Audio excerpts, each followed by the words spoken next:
Jesus Christ, 2025 is moving so fast, and sometimes I just need to like pause for a minute and push my foot on the brakes and say, "Holy crap, have you been keeping up with the movies?" A lot of times we save some of our more modern material for our Patreon. We do have that Patreon that has been going steady. I mean, we've been keeping up with it with some good shit, and we're talking about a lot of new shit. And I'm just kind of in awe. I feel like it's almost like a barrage of genre films of horror movies this year. I heard there's going to be like 28 studio horror films being released in 2025. Did you hear that? Were you aware of that? Yeah, there is. There is a lot. I know somebody had made a comment, or some news outlet made a comment that there's too many horror films being released this year, which I don't know if there's such a thing. My problem is, Roger, oh my God, as I get older and time goes on, I just don't have the time, the inclination to like make an effort to go see all these new movies. One of our faithful listeners asked me the other day. He messaged me. He's like, "Hey, what are some good horror films that are coming out here in the near future?" And I felt really bad. I responded and I said, I don't really keep up with what's coming out anymore. I mainly focus on the podcast and, watching films for the podcast. And unless it's a film that I really want to see, I just don't. I know there's people that go and see every horror film they can. I just don't. I hate theaters, first of all. Unless I'm like the only one in the theater, then I love it. But Yeah, obnoxious people on their cell phones, I don't have time. no, no. I will say that there's not a lot of mainstream films that I'm truly like excited for.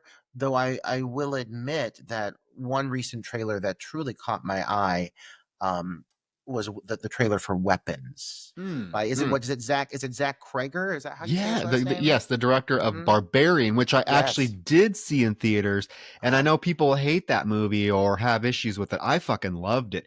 I love Me that. I too. I love that it starts one way and you think you're getting something, and it Yeah. just goes batshit off the fucking wall. Loved it. People bitch about, oh, there's no originality in horror anymore. There's no original horror movies, and then you get a director that does something original, and what do? They shit on it. Oh, Yeah. good. So Yeah, yeah. Well, and I believe it's actually in the same universe as yeah. Barbarian, which I think also like I love when directors take big swings, and do something fresh and do something new. And so I do think that is one title to look for. But I do appreciate that for all the new material that we have. We have a lot of genre fan friendly material coming out in 2025. Sometimes you gotta pause. Like I said, you gotta put your foot on the brakes and you need to look back. You need to think about the films that really kind of set the blueprint, set the groundwork for what we love. There's so much inspiration when I do see movies coming out, when I see them in theaters, or when I sit down and watch a movie here at home and stream it or whatever it may be. I see so many different younger filmmakers now paying homage to the films that I grew up with, and I love that. And you see it even in films I don't love, like films like I wasn't a huge fan of. Oh my god, what was the one from the first person perspective of the Killer Troy? In a A violent couple nature. in a Violent Nature. We talked about it on Patreon as well. That's a film that I personally was not a fan of, and I'm sure some of you will argue that, and everyone has a right to their opinion. But I do appreciate seeing again the inspiration that is taken from the blueprint of films that really set the groundwork for the genre, for these subgenres. And right now I'm talking about slashers. We are talking about a film today that has notoriously been cited as a major influence by so many filmmakers. So many filmmakers. And I feel that somehow, some way, this is a film that sometimes does go under the radar and is not recognized. This is the first time I have seen this movie. And Mhm. so, Troy, when you brought up this film today, I'm curious, you know, why do you think this is oftentimes one of the movies that is not acknowledged within the mainstream? I want to hear your perspective on this movie coming into this because I knew nothing about it. I cannot wait to share with you how I feel, but I need to know your viewpoint coming in on this. Do you want to know my viewpoint now, having watched it again, or do you want to know my viewpoint from like we're talking about like we talked about with Darkness Falls, from a nostalgia because this film does hold a lot of nostalgia for me. It's a film that I believe had a reputation that preceded it before a lot of people were able to see it. Because you're right, it kind of went on under the radar. But what I remember hearing about the film, when I was starting to really get into tracking down a lot of stuff that I didn't get to watch in the '80s as a kid, hungrily going through mom and pop video stores trying to run as much as I could. The Burning was one I never got my hands on.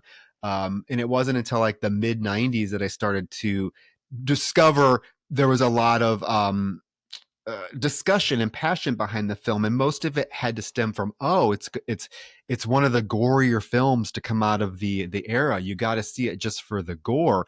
So it is a film that in the good old um, early days of eBay, that I was able to go on and buy a uncut VHS copy of and get my hands on it for the first time and watch it. And so this had to have been maybe 97, 98, maybe the first time I saw The Burning. And I was voraciously just trying to watch as many of the '80s slashers that I missed during the actual '80s. So I remember watching it and I thought, you know what, it's fine. I mean, I think there are very memorable things about it. And now I'm going to jump here and say that you asked a specific question. Why do I think it goes under the radar? Watching it now, and a lot of people might shut the review off right when I say this, because I know people love this movie. I'm going to say it went under the radar because it's not very good. Roy, I am going to say that after watching this film, it is probably my favorite camp setting slasher film ever made. That surprises me because I feel like watching it this time around, there are so many things wrong with this film, from the editing, from the characterization that's non-existent. um, I've heard people say that this is a much better film than like Friday the 13th. I strongly disagree.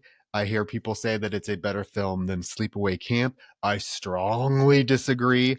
The one thing to watch this film for that everyone raves about is the raft scene, and I'm sorry, watching it now, it's not impressive. It's impressive in terms of killing that many people off in one shot. That I don't think that's ever been done before.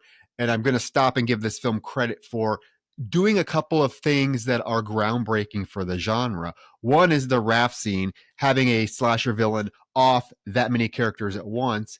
And the other one that I think we're really going to latch on to is giving us more of a final boy than the traditional final girl that we saw so prominently. This was '81, so we had Halloween's, we had the original Friday the 13th, we had Black Christmas, we had the emergent of the final girl. This film did something different and gave us a final boy character, and kind of let the girl, because there's really not a female lead. I guess you can argue Michelle, but she spends the final frames of the film on a canoe looking for, trying to get help. It's really the final counselor Todd that steps in to be the final boy, and that was really unique for the time period. I first time I watched this a few times. First time I watched it on my own, and I had a phenomenal experience with it. I knew, and I went in knowing about the promo art, and I've seen the rap scene before, so I knew that was coming. But aside from that, I didn't have any expectations. Like I just didn't know what I was anticipating, and I've heard very mixed things. I've heard some people love it, some people don't.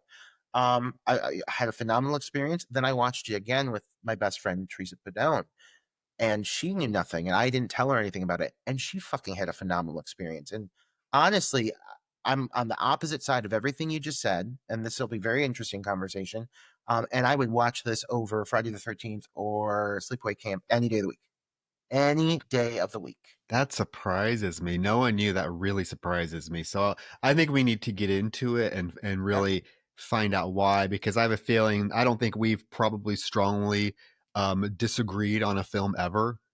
We're 163 episodes in, and I can already tell that, yeah, I am the complete opposite of you. I could not watch this film again and be completely content. And Roger, I just want to say, like, it's a film that I chose it. I thought, oh, this is a film that I need to watch again and need to And oh Yeah, my god, and I'll get into why I feel the way I do about it, and you can get into the way you feel. I don't, we're not yeah, necessarily here to change each other's minds, right, right? right, Because again, as you mentioned, this film has a very strong fan base that are probably going to hate me for the things I point out that I have an issue with.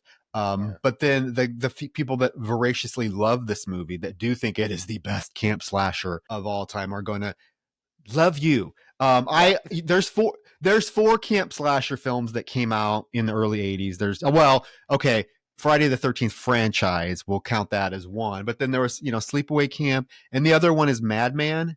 I would put The Burning as last. And I like the lore around it. You want to get into it? Let's get into it. The film starts it gives us kind of where the lore of Cropsey comes into play, because people who are from upstate New York, who actually live in upstate New York, this is a real urban legend, Cropsey.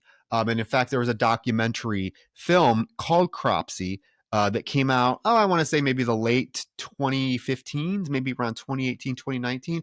And the filmmaker himself grew up in upstate New York and heard the urban legend of Cropsey. So the whole documentary is actually discovering, is there really truth behind the lore of this Cropsey killer who would lure kids into the woods and kill them.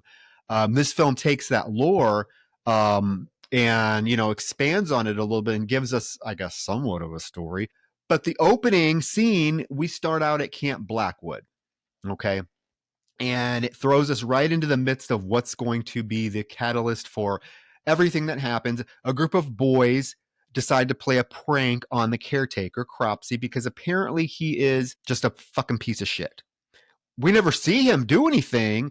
We're just told, so we just have to go along with it, I guess. And they end up pulling a prank where they sneak into his cabin, the caretaker's cabin, take a freshly dug skull that is full of maggots.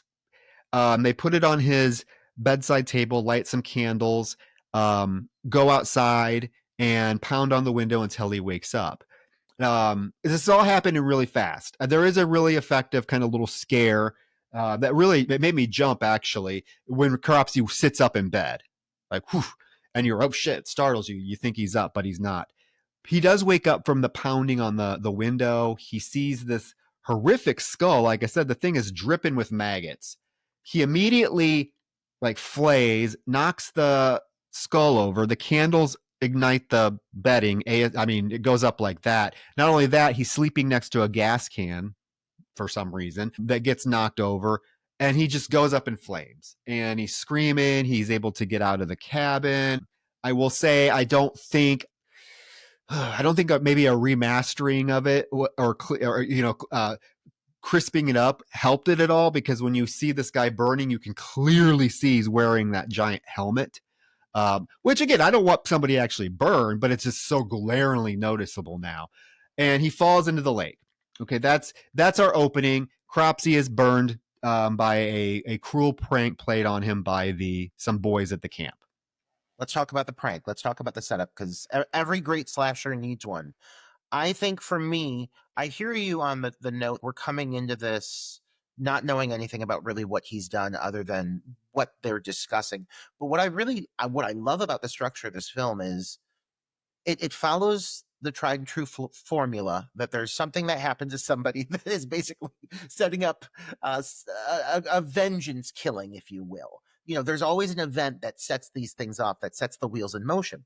And so in this case, they're approaching it as it is basically setting the groundwork for what will become an urban legend, but it's not becoming something like fantastical. This is actually happening, and we do learn that this man survives what happens, and we get some focus on him for a little bit. So what I think is really unique here and what works for me is that for the character of Cropsey himself, while I don't really know what he was doing that made him so horrible, um, I listen. If you're going to talk about giving me motivation for wanting to kill, like this, to me, this is a reason. What ends up happening to this guy is horrible. And you're right about the suit. I noticed it too. But for 1981, for what they're doing, I mean, you see this guy go down a ravine in a flaming suit. This is a very physical opening sequence. the whole buildup of the kids pounding on the window, the building intensity of him sleeping, stirring, waking up. I honestly, like, again, I had never seen this before. I was sitting in my chair, my heart was fucking racing. I was fucking, I was swept away. And yes, the suit's very obvious, but the setup is great. I really think this is the groundwork for a great motivation for this killer, I agree. personally. I agree with you. No, I agree with you. What happens to this poor man? I mean, he is literally burnt to a fucking crisp. I don't even know how he survived when we see him finally. My thing is like whether he really did this stuff or not. It would have been. I think it would have been a little bit more. I don't know, impactful if we maybe even saw flashbacks of him doing some of the shit that they say he did. His big crime is he used to get drunk and he would be mean to the campers. Okay. But yeah, I mean burning, I you know what? That's my biggest fear. If there's a horrible way to die for me, it would be burning to death. And I understand, Roger, we both understand having recently worked on a film that uses a burning effect that it's tough to pull off. Yeah, It yeah, really is. It's not yeah. easy. But again, I just notice how much you see the especially the helmet. Like his head is like 5 times the size. Yes. But And I I get it. want to say I did when I first watched the movie, Troy, I watched the remaster. Mhm. Second time I watched it, I watched the original. And what I just want to lean into what you're saying about the remastering is beautiful. And some of the night sequences are actually significantly better. But for some of these moments, this one in particular, you hit the nail on the head. Like it does the update really made it very clear what was a lot muddier in the original print of the film, which is pretty gritty. Yeah, and we have to acknowledge. I mean, we're going to acknowledge a lot of people that are well known that worked on this film. But since we're jumping right into a special effect, I mean, we have to acknowledge Tom Savini. The Tom Savini is the special effects artist for this film. He actually passed up working on Friday the 13th Part Two to do this film. So right there, you have Tom Savini. And again, I think anybody who praises this film, it's always about the special effects. And so that's something you're really going to pay attention to, especially knowing that Tom Savini's involved. Basically, yeah. So Cropsey survived. You're right. So we cut to St. Catherine's Hospital a week later, where we get a couple of orderlies. One of them's kind of a veteran. He's been there for 10 years, and there's a new guy that shows up. And this veteran orderly is really like, dude, you need to come see this guy. I've never seen anybody burn this bad since I've been here. He looks like a goddamn, what's he say, a fucking overdone Big Mac. I don't even know how he survived. And this other guy looks like he's like a deer in the headlights. And this orderly will not let up. So he literally leads him to the burn victim room, and they go in, and it's kind of, on one end you have this man that's really making fun of this guy that was almost killed, and then on the other hand you have the anticipation of what are we going to see. I mean, this man is really building up that this is something horrible. So he gets to the side of the bed, pulls the curtain over. He's trying to get the guy to come in, the other guy, and as soon as the guy steps in, we see that like charbroiled arm reach out and grab the orderly. And you see like open wounds and burnt skin hanging off. And I'm like, my God, wouldn't they have put gauze on this? Like, listen, this whole sequence, like, I mean, this movie does have a bit of a sense of a humor to it that I appreciate. And this whole sequence, there's definitely a dark humor to it. But what I really appreciated was the ability here that this film possesses over the course of multiple sequences to prolong the sense of like building like suspense or dread, which maybe is something that for you, since you've seen it before, Troy, it doesn't exist as much. But for me, it was excruciating getting through this whole moment of him walking through all these layers of fabric, pulling back the curtains. And you're like, what am I going to see? What am I going to see? The payoff. There's got to be a payoff. There's got to be a payoff. And to a certain extent, there is. I mean, that arm looks fucking gross. But I was like, I'm seeing that face. I know it, and I don't. Well, eventually you see a face. I was like, eventually you see it, and I feel like the whole movie is a big payoff to that fucking reveal. But you just get the arm here, and I will say it looks great. It's a little goofy the way the guy's responding, the way he's reacting to it, but overall, I mean, like it is.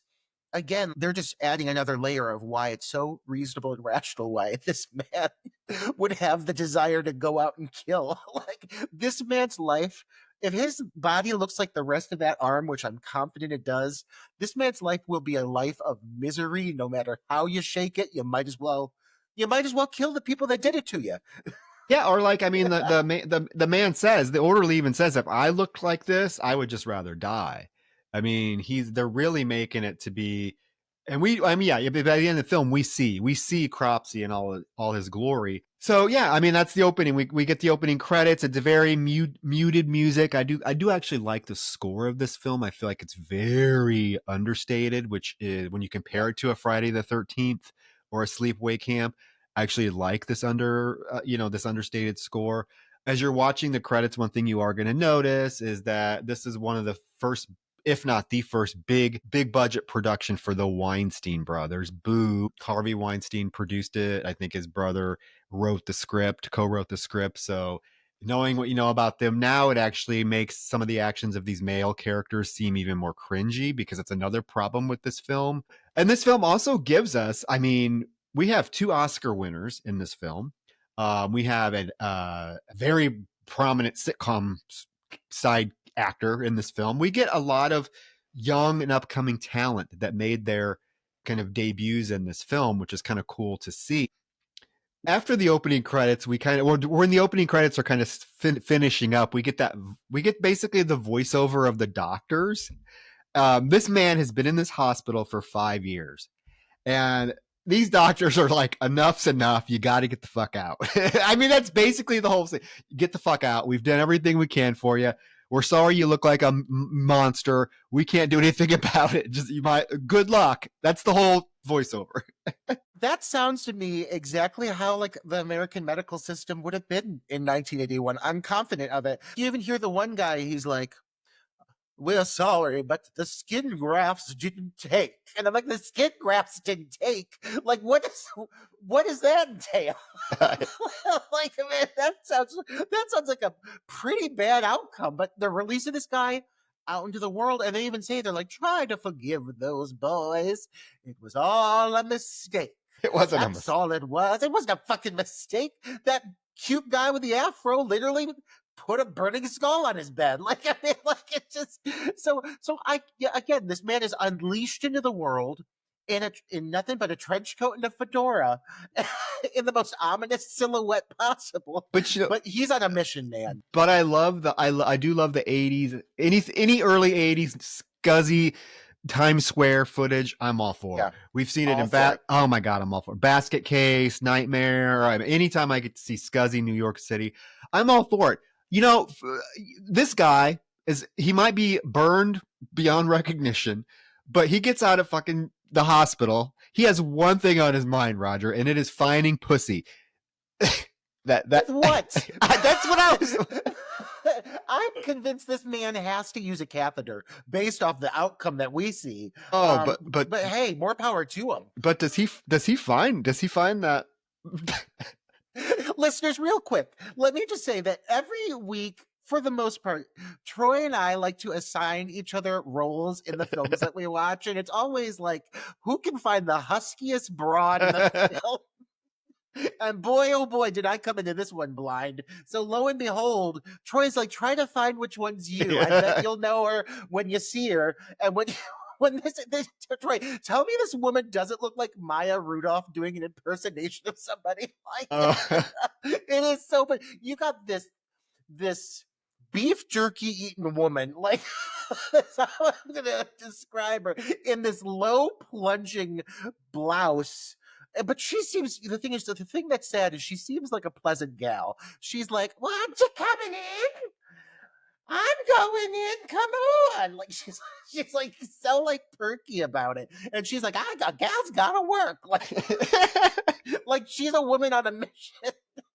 And she's trying to make small talk banter with this mysterious silhouette who's pursued her down the street. I guess she doesn't know what she's getting into. Well, I'm sorry. I understand you got to make a living. Gals got to make a living. But if an ominous man in a dark trench coat and a pulled down fedora is following me, I'm pretty sure I'm not going to invite him up to my apartment.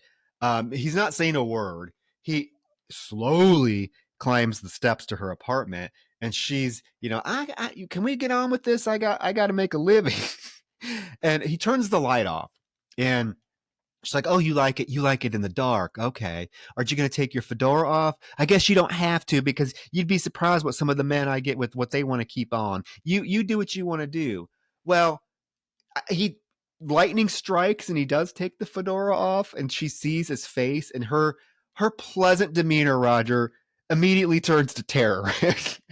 This is a sag-faced woman. I want to be clear. Like this, they didn't go out and try to find the prettiest woman they could. They really tried to make this feel like a hooker you would find in the Back lowest alleys of of low times. back, yeah, back alleys of New York. Like, I mean, like really, like this woman is haggard. But the moment she sees his face, like there is a moment where at first I'm like, oh, haha, chuckling about it, and then all of a sudden there's a moment where like he goes into choker and it starts to like feel really intense. And I think because she's such a homely, average looking hooker, there's something to that for me that like they're this is not sexualized in a way where they're trying to play that up. This feels very much intentionally that they got this very like average looking gal for this really brutal kill. Like you could tell he's like he's getting out of prison and he's like, I am gonna do this. I'm gonna go fucking on a mission and I got to get my first kill in. And this is his first one. And it really is actually rather shocking what he does to her.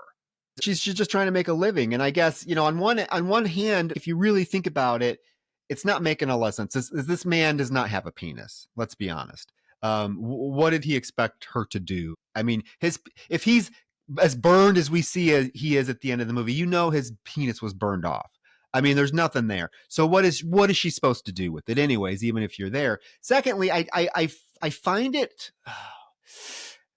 And this is like when knowing the Weinsteins are involved in this, I'm just like, okay, why is he killing women? Because it wasn't women that played this prank on him. And like the first several victims in the film are females who happen to be sexualized. And it just makes me kind of consider how am I justifying that Cropsey, who knows that it was a bunch of teenage boys that played this prank on him, why is he going after these women and killing them in such brutal manner? Because let's be real, what he does to this woman, I mean, it's not the most gory, but it looks pretty damn impressive when she starts screaming for help and she's reaching for the scissors, and he grabs them before she can get him, and he just plunges those scissors into her fleshy abdomen and just starts twisting them, and she's writhing in pain. And then to top it off, the best part of it, or the part that I think looks, I mean, is cool, it just gives it that extra punch, is he pushes her and we get the camera outside of the apartment and you see her kind of back bust through the window of the glass, and it's just a very striking visual. And talk about influence, this reminded me heavily of a film we covered very early on in the podcast. One of my favorite guilty pleasure 80s slasher films, Hide and Go Shriek. Do you remember the beginning where when the guy gets out, he finds that hooker, takes her into the alley, fucks her, and then stabs her in the stomach with the switchblade? I'm assuming that there was influence taken from this for that particular scene. Yeah, I mean, for me with the setup and like I think overall, his motivations, what you're saying about, why is he killing who he's killing? Really, I think for me, what my takeaway is he's on like a suicide mission. Like overall in my mind, he's like they're like letting him out and he's like, fine, if I'm having to go out in the world, I'm fucking like, what else do I have to live for? So his first few kills, I think, are really just him kind of whoever's kind of crossing his path, he's just kind of taking them out, building up to what is inevitably going to be his big vengeance kill. And I'm fine with that. Like it's simple. Like, why does any killer kill? Really? Like, I mean, this guy, at least he's so broken. He's like, fuck it. I'm gonna make people feel the way I fucking felt. I at least get why he's a broken individual, you know? Yeah. I mean, we're making a lot of. I mean, yeah, I'm making a lot of inferences, I guess, in terms of why he's. We're filling in Right, that he's just killing because he's killing anybody because he's scored. He doesn't care or he's mad at the right, world. But then right. again, it's all about even when they tell the tale, it's about revenge. He wants to get revenge. I guess we don't know because another problem with this film for me is like the villain doesn't have much personality. We really don't necessarily see the villain all that often, even when he kills. And that's what I'm talking about. What wonky editing? Like a lot of the kills are edited in a way where you don't see him actually do it. You just see the garden utensil come out of nowhere, and so you're not getting a killer that is giving us any personality like a Jason Voorhees or a even Sleepaway Camp where the killer is kind of supposedly you know masked or hidden from the audience. We get little glimpses of the killer now and then, and like what how they lurk around and stuff. This is just like, yeah, it's just, I guess he's just a killing machine, and okay, I'll accept that. It just, again, knowing that the film is trying to somehow be this revenge tale, and he's out to get the the kids who did this to him. They were all male. Um, it is really just interesting that, like I said, the first several victims of him are females that are put in Yeah, sexual situations. yeah. So that's our first victim. This old gal is gone. All I know is, Roger, when we you are going to have just a slew of roles available to you when we hit the jackpot and can remake all of these titles. I mean, you're playing this broad, you're playing Martha from Epitaph. We got them all lined up for you. That's some headlining roles too. I'm very flattered that you would entrust me with that, with those talents. Well, I think one thing I appreciate is this is a camp slasher that does have a few moments where it breathes outside of the camp. We're about to come back to, was it Camp Stonewater? Is that right? This is Camp Stonewater, yes. Okay, got it. And so this transition, this introduction back to the camp, um, I appreciate having a few beats away from it, because one thing about these films is they can all start to look the same. This film does not look like the other camp movies that exist. This film very much has its own location, even when you do come back to the campgrounds. I do think they make great usage out of every location, every area they explore. I do think that they make this camp look really, really beautiful as they come back into this world, though. This film actually plays up the nature of camp. There's long stretches of them out on the canoeing on the river that you don't really see in like a Friday the 13th. You get so much nature in this film. They do use the whole whatever area they're filming at, they use the all of the exterior of it, and it is a very beautiful location, very serene. But as you're coming into Camp Stonewater, you're basically getting the traditional. Okay, we got to get to know all of these characters, and you start with a female softball game that again reminded me heavily of the whole softball flag football scene in Sleepaway Camp. It goes on. You got these girls, their tits jangling out, their asses hanging out. Who plays softball in a fucking bikini? Karen does. Perfect. And so yeah, you have all these girls, and while a couple of guys oogle them, the guys being Dave, played by Jason Alexander, a young Jason Alexander, guys, his first movie.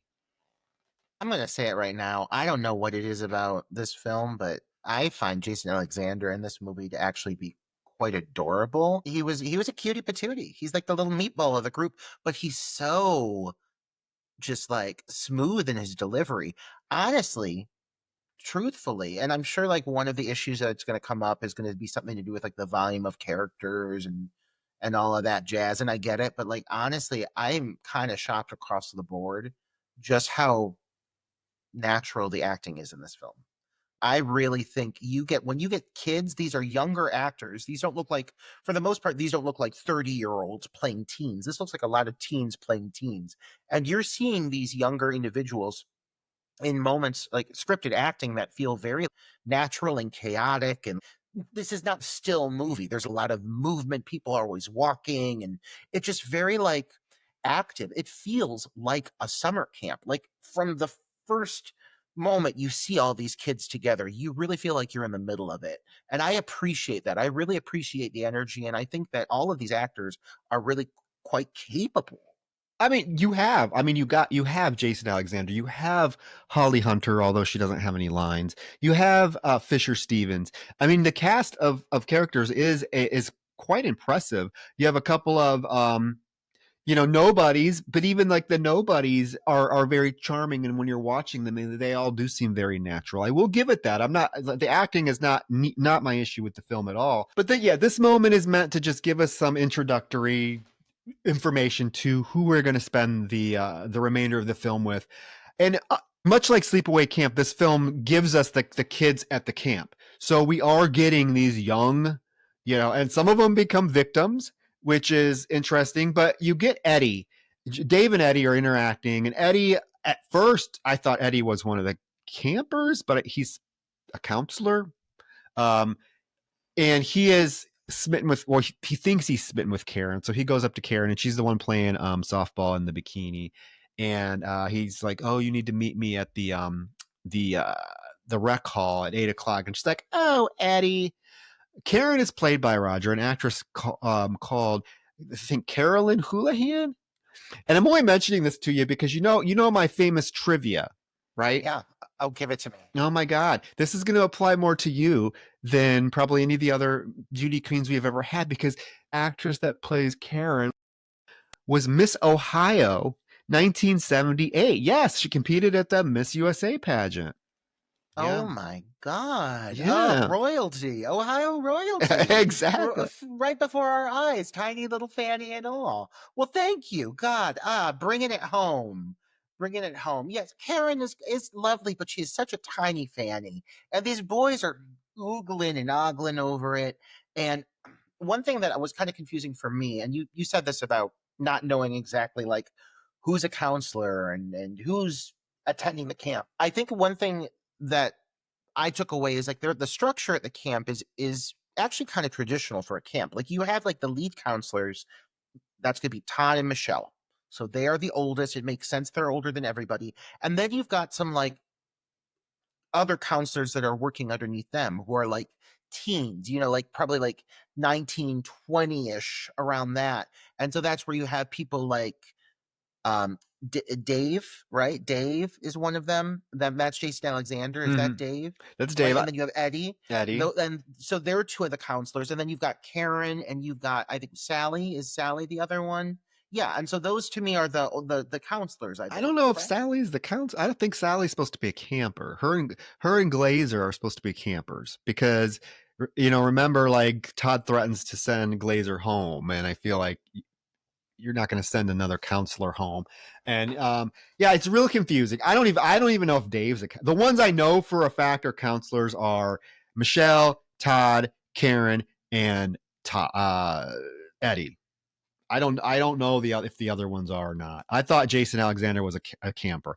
I have no clue. It becomes like, yeah, there's a lot of characters. It becomes, if you're trying to pay attention to who's who, I guess good luck. But I think it makes it really interesting in terms of trying to figure out who's going to live and who's going to die. And again, in the final moments of the film, it does something very non-traditional for the time period. You do get this scene with this gal named Tiger, who they hit the ball into the woods, and this tiger girl's running through the woods. They're all like, get the ball, Tiger, get the ball. She's like, I'm trying, shut up. And just as she sees the ball, and just as all of a sudden we see like those hedge clippers rise, which is a cool shot. It really is. It's the hedge clippers going in the air. I love hedge clippers as a murder weapon. I'm gonna put that out there. I fucking love it. Garden shears, hedge clippers, whatever you want to call them, as a murder weapon, love it. But just as Cropsey's going to stab her, she runs out into the field to rejoin the game. He got to the camp somehow. It's a little disjointed. It's a little disjointed because she's like looking for a ball. I thought she was gonna die because I was like, this girl doesn't have a face that's gonna make it to the end of the movie. But it looks like me in a wig. I think that girl looks like me. You think I'm playing that hooker? I'm playing Tiger. Give me the role. Put me in those Daisy Dukes. You saw me in them last Oh, year. I You snore. did. I You'll did. see him again. if they allow it this year, we'll see. Things are getting very DEI, anti DEI. Fingers crossed, I can still wear my Daisy Dukes and play Tiger. But no, it's. I think the one thing that's kind of weird is when they do show a lot of those hedge clipper shots, they use the same shot over. And so it just doesn't feel like it's fully connected because she's in the middle of this very wooded area. The shot feels a little out of place. But what I feel is like he's moving in on her. But if he would have killed this girl, I think he's also aware, like, if he would have just killed this girl, there would have been chaos and he would have never have gotten to what he really wants, which is Todd. He's back there already looking to kill. And that was pretty quick. I mean, he's moving fast. Yeah, I think it's the same. It's the same shot of him raising the head clippers. They literally filmed it one time, and then just inserted it multiple times in the film. They do it with the canoe scene. They do it here. They do it one other time, and that's what I was talking about. The editing is really lazy. So now you get the breakfast scene in the mess hall, and you have Karen confiding in Michelle how much she likes Eddie, although she's not sure she should pursue Eddie because she says he scares her. And I'm like, honey, like, and even Michelle's like, what do you mean he scares you? And she's like, I don't know. He's just, he just scares me. And I told the supervisor gave me permission to, that if things get too intense on the canoe trip that I can leave. I'm like, this sounds like this man's a rapist, which is the problem with all the men in this film, besides with the exception of Todd, who, Yeah. we'll get to Todd. We'll get to Todd. Yeah. But Yeah. yeah, Yeah. I think that the way that the females initially handle some of these confrontations is actually feels kind of progressive. Like a lot of these girls aren't pushovers. So what's frustrating is they are actually standing up for themselves and then like a lot of times these girls actually end up making the wrong choice. And it's like god damn it, like you should have just stuck the landing. Like Karen is kind of like holding her own for a bit here. Sally too. We're about to have a moment with Sally coming up. And these girls are not just like swooning over these boys. They're making it kind of hard for them.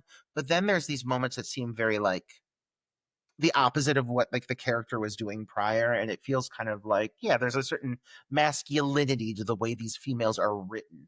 But I do like the characters. Like Karen is not a major character, but she's still very sweet and endearing, and there's a likable factor to her. And Michelle, like truthfully, I think Michelle is actually a very well written character. She is not meant to be the final girl, but what she is extremely resourceful. When things are required of her, she steps up to the plate. She's a great fucking counselor. I mean, like, if you're going to rate these lead counselors on their ability to handle a large group of children, Michelle's one of the best of them. I mean, she's really fucking capable. And there's this cool moment coming up here where she has a confrontation with Todd, where she, I think, again, proves like that she's kind of standing up to the male figure and saying, I don't agree with you. So I do think that a lot of these characters are written well. They're just very flawed. Like these are some very flawed individuals we're about to be introduced to. well, they're flawed and you don't really get to spend much time with any of them. There's so many characters that we don't really get to spend a lot of time with any of them. And I agree with you. I like the character of Michelle. I do. And I wish that she was given a little bit more to do. Not necessarily that I wanted her to be the final girl, because I really love the fact that this film circumvents the final girl and gives us a final boy. I fucking love that. It's one of the first, if not the only, that I can think of to do that from this time period. Speaking of characters that can go fuck themselves, the next morning, Sally gets up to go take a shower. She's up before everybody else. She goes into the shower room. She's showering. We get some boobs. I'm not one to judge boobs, but these are weird looking boobs. That's all I'm gonna say. They're all naturals. I They mean, are, like but like they're they're they're weird look. untainted. Yeah. They're, I don't know. Like I was like, are those? I don't know. I'm sure they were fine for the time period. I don't know. But she hears somebody coming in, and she's like, "Michelle, is that you?" And then we get that jump cut to Michelle actually in the counselor's cabin, waking all the kids up. So it's not Michelle. And then we cut back to Sally, who slowly, because she knows somebody's out there, reaches and yanks the shower curtain open and screams. We don't see who it is. Michelle hears her scream. Everyone hears her scream. So Michelle and Karen come jolting out, and they run into, or Michelle runs into who we find out is Alfred. who's running out of the women's shower room. Alfred runs straight into Counselor Todd. If there's one reason to watch this film, it is for this fucking dreamboat. I could not have been a little gay boy at this camp. Let me tell you that much right now, because this man, oh my God. I'd be doing what Alfred was doing to the girls. I'd be doing that Uh, to him. I'd be uh, peeking and looking around corners and peeking through shower curtains. this man is so dreamy. Like, oh my God. Um, But yeah, so he's joining he grabs Alfred and brings Alfred back, and Michelle's like, "What happened, Sally?" And Sally's like, Alfred was spying on me in the bathroom, and he wouldn't leave." So as soon as Michelle sees Todd bring Alfred back, she's like, "You fucking degenerate, you fucking pervert!" I mean, she doesn't hold back. She does not hold back. I really, really like how most of the sequences in this film are paced. I think that this film quite fluidly introduces characters into the story at the right times. You know, like you've seen some of these individuals in the background in the motion of everything, but up to this point, you've not really had a big moment with Alfred. He's introduced upon this quite suspenseful buildup with Sally. You know, this bit in the shower is actually pretty creepy. It's drawn out. You really think something's going to happen. This film does a lot of fake outs. I don't mind it though. This film does a lot of fake outs, but it's always moving the story forward. And you do encounter this character of Alfred who is problematic. Like we're saying that these characters are flawed. Alfred is probably one of the most flawed characters we've talked about in a while. I mean, he's riddled with issues. He's very well acted. I mean, the actor is quite good in the role. He's strangely sympathetic, but I also feel like he feels like he was written by a man. When I say strangely sympathetic, by the way, I mean he's written in a way that you're supposed to be sympathizing with him, but it's very hard to because he does some really fucking weird things. So he's a curious character because you're supposed to kind of look at him as almost like a protagonist, but like, he really can't be. He's kind of shitty. I hate the character of Alfred. I will tell you, it's my one of my big issues with this film is this character right here, Alfred, a horrible character. And you're right, like the way he's written, it's like, oh, we're supposed to feel sorry for this kid, but he's such a fucking, I mean, cringy, like watching girls in showers, watching the boys sneak out to have sex with their girlfriends. This character, there's zero redeeming qualities about him. And then to put him at the final end of the film to be kind of the catalyst for Todd having to go find him, I would have left his ass there. I fucking hate this character. This character is on this almost the same level as Alan in Return to Sleepaway Camp, and people will know what I'm talking about that have seen that film. Alan is way more obnoxious, but when you're talking about characters that are painted to be a protagonists but are fucking Yeah. pieces of shit that I Right. don't even want anything to do with, Yeah. that is the character of Alfred. And let me tell you, it's not the actor. The actor Brian Backer actually went on to do Fast Times at Ridgemont High the following year, playing Rat. So he is. I mean, he's phenomenal in that. I like the actor. It's just this character is a fucking piece of shit that has no redeeming qualities. And in fact, I was like rooting Michelle because Michelle Todd tells, Karen to take Alfred away, that he'll talk to him. And Michelle is like, Todd, you got it. We got to get rid of him. He's a fucking pervert. Like, he needs to be sent home immediately. And I'm like, fuck, yes, he does. And Todd's like, oh, he's just being a kid. And she's like, no, that's not acceptable. Did you do that when you were a kid? And he has to calm her down. He's like, you know what? I'll talk to him. If I think that he's going to be a problem at the camp, I'll send him home. Okay. And she's like, fine. Okay. And then you get the scene with him scolding Alfred. He's like, Alfred, what the fuck do you think you were doing? Like, I could have embarrassed you. You need to tell me what you were doing. He's like, oh, I just wanted to scare her. I just wanted to scare her. Oh, nobody likes me. People pick on me here. Oh, I hate. So I'm gonna be a pervert and watch girls shower. It's like, oh, kill this man immediately. I would have been thrilled. I would have been thrilled if Cropsey would have walked in at this moment and fucking chopped this rat thing's head off because I cannot Yeah. stand this character. He's definitely gaslighting him, and it's unfortunate because Todd, one thing I really like Todd and Michelle's dynamic. They work really well off of each other. They're not just a couple, they're also coworkers, and it's clear they communicate really well. And he does start to be kind of like a very much like a token kind of like a douchebag, his response at first.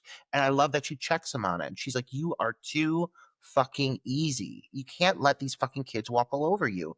And so he stays true to his word. Like he then goes in, and when he does approach Alfred, like Todd's not like, hey, I get it, man. He's firm. He's like, listen, I could take this to like my superior and we could fucking throw you out of here. What the fuck is going on? And so then, yeah, Alfred throws him this whole like, oh, nobody likes me. And it's like, okay, dude, that's not an excuse to be prowling on a young woman. Like, and Todd kind of like blows it off. And this is the first time that Todd really says something that harkens back to what transpired. You do start to realize that Todd had been at one point thrown out of the camp because of something he did, very much alluding to that he was involved with what happened with Cropsey. It's not just set out, in the open, but I do like that they throw this in there. But I do think it's still Todd. At the end of the day, he goes way too easy. I would be like, dude, no, you go and you talk to that girl right now and you fucking apologize and you do it in front of everybody. Something bigger, because this is not acceptable. Yeah, they don't make him apologize. The character just mopes around. Doesn't I mean he's staring awkwardly at other characters the entire time. I don't blame Glazer because if you watch him, he is scared staring at Glazer, and it's like there is points where I'm getting homosexual. Is this Alfred just he wants to have sex with everybody, women, men, it doesn't matter, because there are times when he's like staring at Glazer up and down, and even one of the girls is maybe he wants your body, Glazer. We have to acknowledge Glazer is a character that has been mentioned a couple times because we find out that Sally, who Alfred was spying on, is Glazer's girlfriend, and even Todd is like, what is Glazer going to do when he finds out? Well, we find out because we see Glazer. Um, Glazer's wearing the tightest jeans possible, So tight. the tightest tank top possible. You know, I don't know how old this kid is supposed to be, but he's a camper. Like he's not a counselor, Roger. He's a camper. 100% he's a camper. And he sees Alfred walking away from just being confronted by Todd, and he grabs Alfred. He's like, "Listen here, you little shit. If I catch you watching my girl again, I'm gonna tear you apart so bad your mom won't even be able to recognize you." And he shoves him, and he's like, get out of here, you little freak. And then Todd, of course, hears this because Todd's right inside, and Todd goes down and confronts Glazer himself. And again, Todd is not putting up with any shit. He's like, you know what, Glazer, you know what your problem is? You never pick on somebody your own size. If I catch you messing with one kid at this camp, you're out of here. Glazer is like an Aryan Tony Danza. Yeah. It's Glazer. You think, hey, what you doing? You little piece of shit. I'm going to show you what I'll put your face in. Like, he's like, he's got this like accent that is so, but I think it must be authentic. Like, it's not bad. It's just so It pronounced. is. I was thinking it was probably. I don't know the actor. I've never seen him in anything else. I was like, this it sounds like he's trying to do like a New York accent because they're supposed to be in New York. It's not bad, but it's really jarring compared to the other characters. Does that make sense? Like it very much Yeah. is like a mob exaggerated New York accent among all these other kids that are just speaking fairly, you know. Yeah. But, it makes Glazer stand out so much. Like, one thing I think is really another pro I have to throw at this film is while you are bombarded with so many people, I there's some characters I just didn't care about, but I wouldn't say people blur together for me. Like these are very pronounced personalities. You mentioned you don't get a lot of time with them because there's so many, they're spread kind of thin. But really, like, I mean, some of the characters in this film are very specific. They're played with a lot of personality. Woodstock, Dave, I mean, they're cracking jokes and one-liners and everything. And same with Glazer. Glazer, like, I'll never forget this character. He's absurd. He's big. He's loud. He's so fucking obnoxious. But I mean, he sticks out like a sore thumb, and it makes him very memorable. So this instant issue he has with Alfred, like, it is weird because Glazer's kind of approached like a villain, and he is, but Alfred is also approached like a villain, and he is. And I guess Todd is just trying to keep people from either raping or killing each other. I don't know. It's like I do not envy Todd's position at all. Yeah, I think Glazer is probably the most memorable character from the film for me.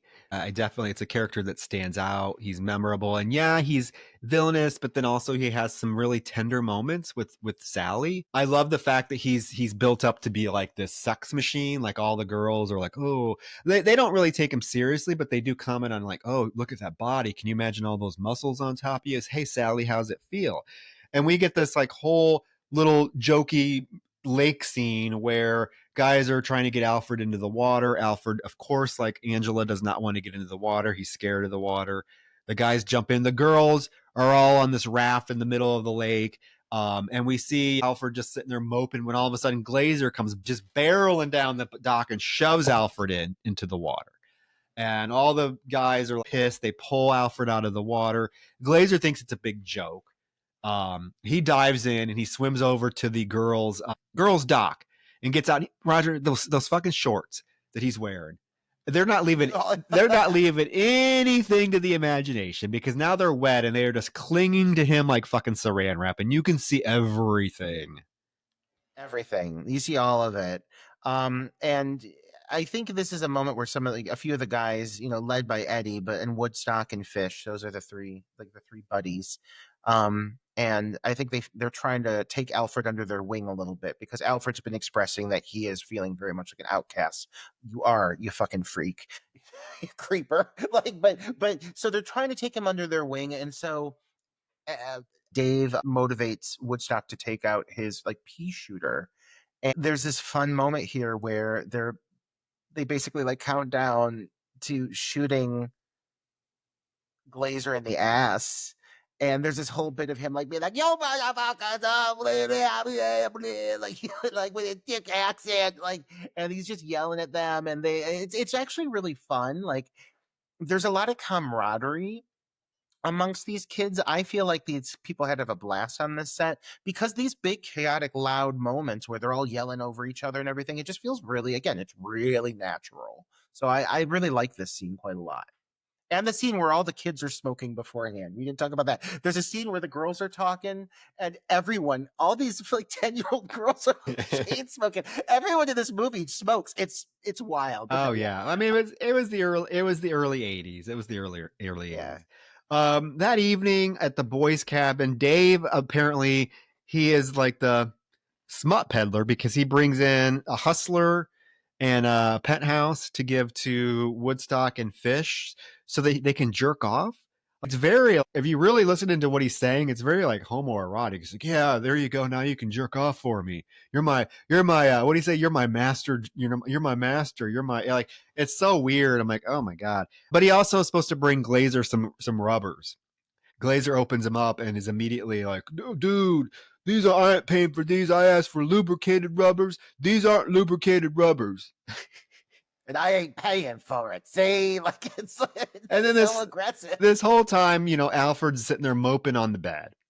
Not, he doesn't want anything to do with it. We do get some exterior POV shots of somebody approaching the cabin. So when Alfred's laying there, we all of a sudden see a face staring at him through the window. We can tell it's a distorted face. Alfred freaks out. Right.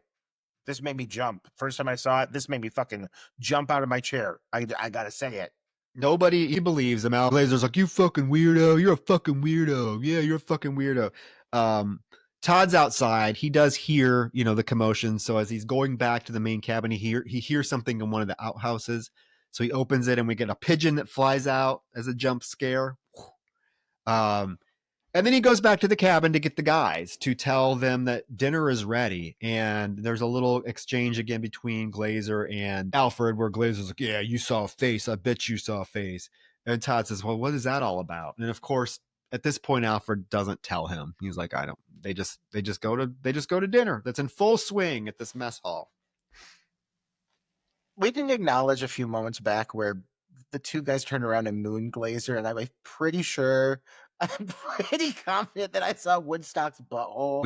I just want to touch on that real quick. But yeah, I think listen, things are moving fast. The guys in this film when they're prowling on women, they're prowling, and nobody prowls quite like Glazer. Because when you come into this mess hall moment, again, Glazer's all up in Sweet Sally's grill, and Sally is just like laughing it off, chuckling it off. But like, I don't understand why the men in this movie don't understand the idea of like no means no. It's not even like they'll toy with the idea of no. If a man here wants to have sex with a woman in this film, that is their sole driving purpose. And Glazer is just fixated on it. It's so weird. But I also feel like I get the impression that Sally is kind of I don't know, like I feel like she's trying to act like she's not really into him in front of her friends, you know, Yeah. but then when they're Right. alone, she's the complete opposite. Like I feel like Yeah, she's she trying likes to him. she's kind of being a bitch to him to impress her friends because she doesn't want her friends to know that she really likes him, but I think she does really like him because when they're alone, she's completely different. So I understand like his frustration with her because when they're alone and he approaches her, she's very friendly, but now he comes up to her and he's like, "Hey, do you want to go on my canoe with me tomorrow?" And she's like, "Oh god, no." And she's just being a real stuck-up bitch and all of her friends of course laughing and egging her on. And Dave comes up and's like, "Dave, come on, Glazer, we got to eat." And Glazer's like, "I'm talking to her." And Dave's like, "Oh, can I talk to her?" And you get that really aggressive moment where he grabs very aggressively. Glazer grabs like Dave, and it's very threatening. But then Yeah. he lets him go, and you get more of Glazer just like picking on Alfred. But if you look at Alfred, he is like staring this man up and down, like literally sitting at the dinner table, like staring Glazer up and down like he's a fucking piece of beef. And Glazer's like, "What are you looking at, you little freak?" And I mean, he is not being subtle about it at all. Alfred is not being subtle about like just totally glaring and swooning over Glazer. It's real weird. To me, it feels more like almost there's an attempt to paint Alfred as like, I don't want to say a red herring, but almost like an antagonistic force in that way. Doesn't he give you the vibes that he could kill? Like Alfred, he's looking at him with like rage in his eyes, and it's probably because he's been fucking around with him. He's been picking on him, and so I think that he's just got like that angry, like bullied mentality, but it just comes off very intense and it does read weird. Like, because you're never given quite a solution to the situation. Like, he's always got his eyes on Glazer.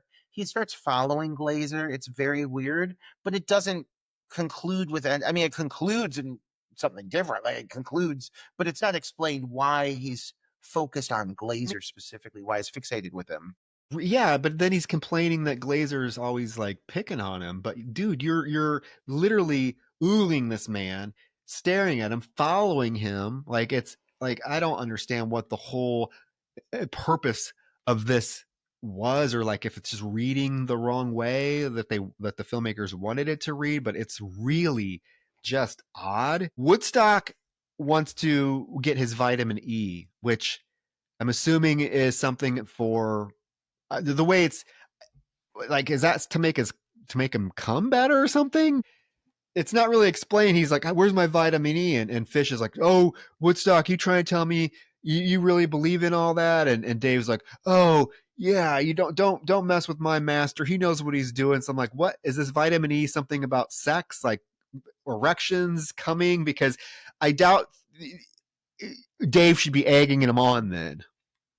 He's saying he's his champion. He's calling him his His champ, champ, is that's what he's right. saying. Like he's the jerk off champ. That's what it is. And yeah, they're very casual about how they talk about it. Very casual. But hey, it's Jason Alexander. I'm not surprised. But it's very, very strange. So yeah, he goes out to get these vitamins. And Woodstock, like, let me tell you, long in the limb. Like, I mean, it's a shame that he never ended up playing like the Scarecrow in a remake of The Wizard of Oz or something like that. This very Ichabod Crane, like, but he's memorable again in his personality and just his appearance. He doesn't like remind me of anybody else that I've seen in a genre film. Fisher Stevens, who is also, didn't he play like a really racially offensive role in Short Circuit? Like, Yeah, didn't he yes, play yes. like He was in Short Circuit. Yes, yeah, yeah. And he went but on. he's He went on. lanky. Yeah, he went on to be a filmmaker. He won an Oscar. When I said there's two Oscar winners in this film, he's one of them. Not for acting. He won for The Cove, the best documentary feature for The Cove. The other one, Holly Hunter. We have to acknowledge Holly Hunter's in here. You see her. You see glimpses of her. They don't give her a line, but then again, she didn't have a line in the piano, and she won an Oscar for that. So hey, Blink and you'll miss her. It's really, if you want to batten down the hatches with a bowl of popcorn and a case of beers, I challenge you, play Spot the Holly Hunter when you're watching The Burning. All you got to look for is bangs. But once you find the bangs, you'll see her. And she does have one line, but she turns her head when she says it. But she's got a line, one line, Holly Hunter. But oh, she's stealing the show. But no, again, I mean, the camaraderie amongst this cast is really great. I do like that, like certain individual characters do get these kind of break off moments. I like this whole moment of Woodstock going back to the cabin, and it's so dark and ominous. And the way that they film this is, it's really kind of fun, where he's just like sitting there watching as this figure comes into the room, and you really think, oh, it's building up, it's building up, it's gonna fucking like, finally result in someone getting killed off. But again, it's another fake out. It's a well executed fake out, but it's starting to become a trend. But it does feel like they're kind of like teasing you. It feels very intentional. So I don't mind it because it ends up being Todd. It does end up being Todd, and they go. He gets him to go back to the mess hall, and I don't know. I don't mind it. Like, I think some people probably would get frustrated with this, but I like that I'm spending some more time with these characters because they are all developing their personalities. yeah, I mean, I do think this scene is somewhat suspenseful because no, at this point, none of the camp counselors have been killed, and we're probably a good 30, 35 minutes into the film, and nobody at the camp has been killed. So like, and you would expect this random little kid Woodstock to be the first victim. So you are heavily anticipating it to happen. But when he turns on the flashlight, it's just Todd. And apparently, Glazer told him that Woodstock went back to the cabin because he was sick. So when Todd gets back to the mess hall, he's like, Glazer, you pull one more stunt like that, and you're going to be thrown out. Now, throughout the moments of Woodstock creeping around the cabin, we do have to mention that the lead counselor, the supervisor, is addressing the older kids in the group because this is important. The next day, the older kids are taking a 3-day overnight canoe trip to a different part, a different creek. So they're going to be gone. He's just telling them to be safe, be sure you're in a canoe with somebody that can swim. You're going to be a long way from home. So just have fun, but also know that you need to be really careful. And then we waste no time because the next scene is the next day, and all the older kids, including Glazer, Alfred, Holly Hunter, Dave, all of them are on, like, there's like 6 different canoes that they're in, and they're canoeing down the river, splashing each other, having a lot of fun shenanigans. Big old banjo number, lots of canoeing. We're seeing, like I said, we're seeing camaraderie. They're having a good time. They're enjoying each other. I am at this point, I am saying, okay, let's kill somebody. I am feeling like a death is warranted, but at least like we are starting to see, like, again, it feels very lived in. This world feels very lived in. I believe that these kids have gone to camp together for a while. And I buy the energy. There's that one gal with them big old Coke bottle glasses. She'll never forget that face. the, And the then one we, with the one with the 2 pigtails too. well, yeah, I mean, you got there's a big one, there's a thickums. I mean, she's in there too. Everyone's got like defining traits, but there are some characters who are just very like like miscellaneous random individuals who like come along for the ride and don't really do a ton. But I'm fine with it. You go on to this fireside sequence, and I like Troy. One thing I appreciate here is now hearing him tell this story. There's always an urban legend, there's always a tale, but now knowing what we know about Todd, he really is telling it, and he's telling an urban legend, but you're seeing how an urban legend is coming to life, to fruition. Like, he is telling the story of what he partook in and did to Cropsey years prior, and he's telling it like it's like a fireside story. And so it's really it's I don't know, it's the scene is really effective to me because I do think it holds extra meaning here. It doesn't just feel like a disposable toss away, like, oh, and of course there's always a lure, there's always a story, it's always going to be told around the campfire. This feels like it's a little more weighted for me because of Todd's relationship to it. Well, we don't. Yeah, I mean, at this point, it's been hinted at a little bit that Todd may have been involved. We don't know it for Yeah, sure, right. but he's telling the story, and yeah, it's just the legend of Cropsey, who was a horrible man that was the caretaker of this camp that burned down. All that's left is ruins. He abused the counselors. He was an alcoholic. They set him on fire, and now he comes back and he's in the woods. And if he sees you, you don't breathe. You're dead. Blah blah. He's back for revenge. And then all of a sudden, at the end of the story, something in a horrifically mangled face jumps out holding a big old spear and scares them all. And it's just Eddie. Now, what I find really interesting is this is the exact same campfire scene from Friday the 13th Part 2 that came out like within months. So I don't think one copied the other because I don't think there was time. I think they both came out around the same time.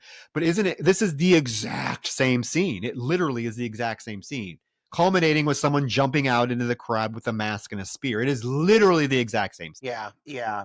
I mean, it's fun. I mean, even how they all break down laughing, like "you motherfucker." But yeah, it does. There, and that's one of the main things I've read about this is specifically at the comparisons with one and two, and the timing of the second one being a reason that they almost feel that this one was not as big of a success was because of how similar this felt to some of the elements of Friday the 13th Part 2. So yeah, like I mean I find that very that makes sense to me, but I think it's a fine scene. It's well executed. Again, Todd is beautiful on camera. Everything he does is entrancing. He's a very good actor on top of looking pretty. And every once in a while, you'll see those bangs. Holly Hunter just sitting around in that group, listening to that story, fireside story.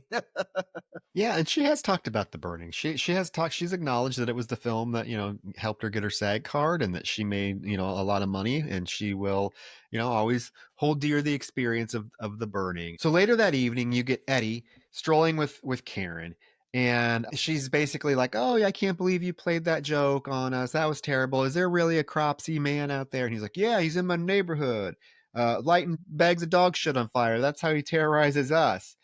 And he tells her, he goes in to kiss her, and she kisses him back. And he tells her, "I can't really read you. Like, one minute you seem like you're into me, the next minute you don't."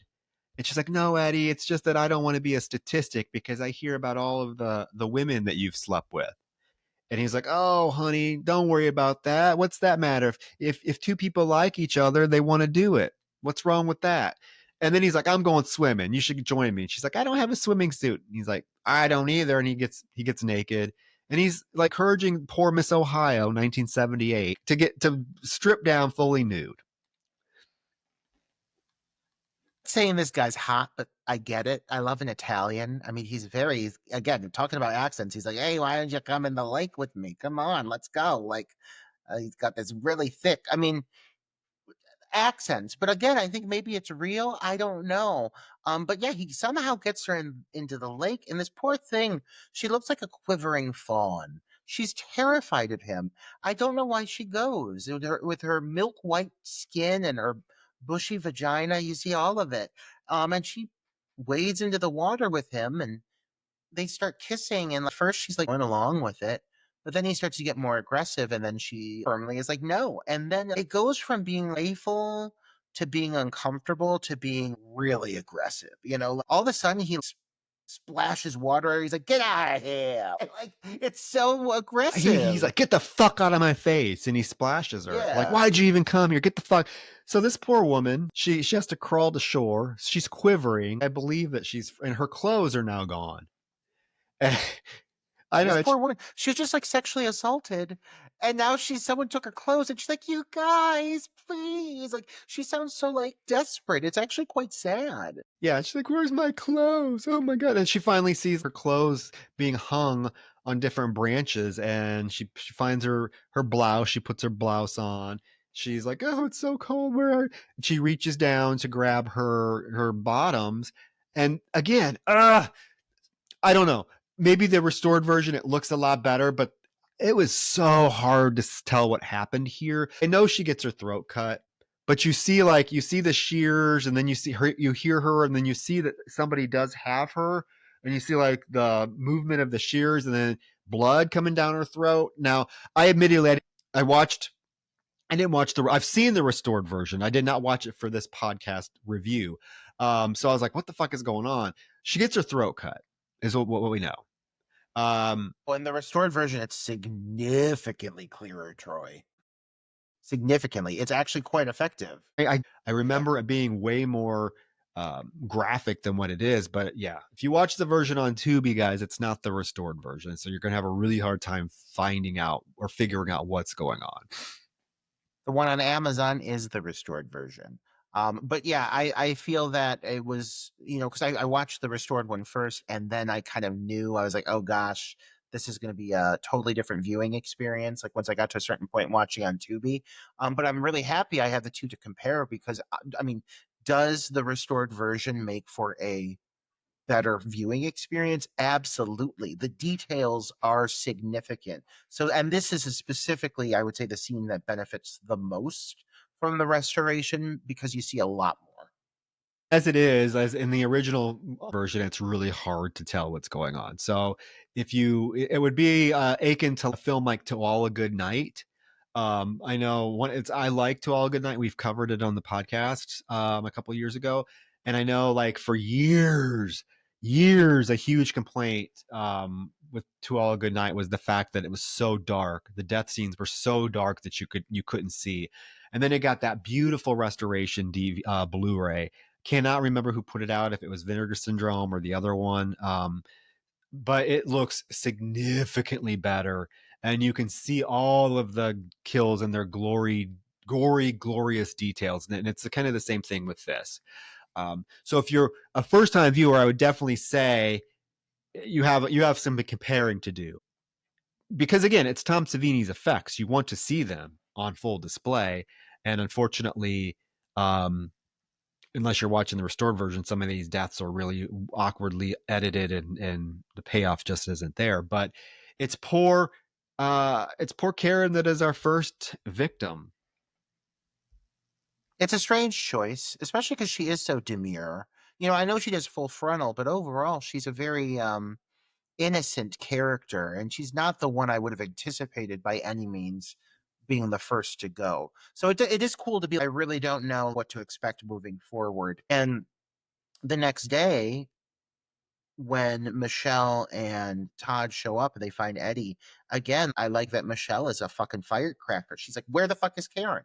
I knew exactly what was going on. She told me she's scared of you. I really appreciate how proactive she is and how straightforward she is. She's really she's kind of a badass.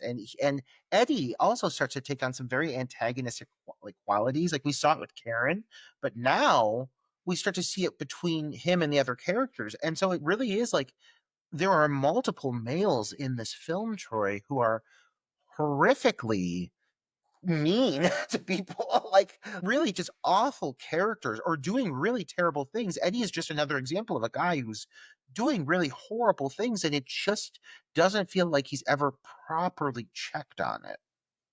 Yeah, I mean, because he's very flippant towards Michelle. He's like, I didn't do anything to her. She fucking left. And Michelle's like, I know she was scared of you. She told me. He says, if she was scared of me, why'd she come out here with me at night?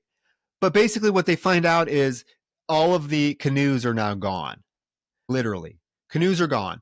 And they immediately think that maybe Karen like released them and took one and went back to the main camp, because Michelle does reveal that Karen did tell her that she had permission to go back to the main camp. She tells Todd that. And Eddie's like, oh, give me a fucking break. It wasn't that bad. It was nothing that bad. She wouldn't let all the canoes go, but they're gone. So they send all the kids out to look for the canoes. They realize they're not going to find them. So Todd is like, you know what? I was in the Boy Scouts. I got this. We're gonna build a canoe. I need y'all to gather some wood.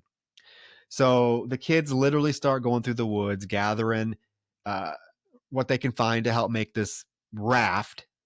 And you get a scene with Todd and Michelle where Todd is confiding in Michelle that he really is starting to feel uneasy about this situation, because there's no way he believes that Karen would have left and released the canoes. These fuckers are going to build a boat. I'm fucking like, I'm in awe of their abilities. I do feel that it is thoroughly explained, though. It is heavily mentioned that he was a Boy Scout. I guess this is why you go to a camp like this to begin with. So I don't feel like, I guess I appreciate that overall, this is a film that, while it does have a few heightened moments, for the most part, it feels very rooted in reality. Like a lot of the things that these people are doing and their responses have been fairly reasonable to me. And so this whole thing of them being like, well, we don't have any other option. We're going to build a raft. I'm like, okay, you're resourceful. You fuckers are resourceful. You're building a fucking boat. Okay. Coke bottle glasses is there. She's helping out. You know, these kids are not capable, but they're trying. They get it built fairly fast, and pretty soon they're getting ready to send a few of these kids out to sea. Yeah, they put a whole slew of them on there. They put we got well Eddie goes, he's the counselor. You got Eddie, you got Fish, you got Woodstock, and you got some other gals. The chunky one with the pigtails, Diane Diane. Okay, she's there, and then and Barbara. okay. Well, I'm glad you know their names, but we have to go back. We have to backtrack a minute because talking about men being kind of aggressive and whatnot. Before while the group is looking for wood to build this raft, a Glazer does approach Sally and is trying to like kiss her. And at first she's not having it, but then she gives in to him. And then he's like, oh yeah, baby, come on. I know you want it. She's like, not right now, maybe later. And he's like, oh baby, okay. You know, it's going to be really good. That's another thing with this Glazer character, which is kind of funny is he talks up how good fucking him is going to be. It's going to be incredible. He is talking a big game. Big game. And like he's not necessarily hot, but there's something about him that I would fuck him. I would. I mean, I'm just saying it, you know, but I can't put my finger on it, but I would do it. And Sally's feeling the same way. But again, Sally is at least being firm. She's like, Glazer, no. And she's really like firm about it. I'm like, okay, girl. But then somehow I guess she's still like swept away as he rips her top off of her. And then you're getting this really good dramatic buildup of music. Like it's very, very ominous. You think that you're going to see, I don't know, maybe Cropsey. And then the camera pans over and it's fucking Alfred again, creeping. We got to acknowledge that too. If we're talking about guys being fucking pigs, while one dude's trying to rape the girl, the other guy's trying to watch it. And I'm like, I don't know what's going on here. People just want to go canoeing and sailing away these other kids. Like you guys should be proactive and help people instead of watching people having sex. Well, and that's the problem with the Alfred character is anytime he's on screen, he's doing something weird and shitty.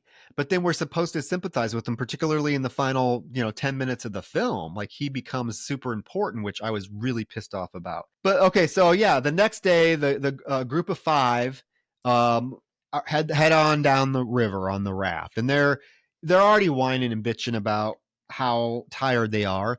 And yeah, because they're literally floating on a makeshift raft with makeshift paddles that can't be very effective. And It's impressive though it is that they impressive. did that. They definitely are doing it. I would have given up. I would have just like cried and jumped off the raft and swam back.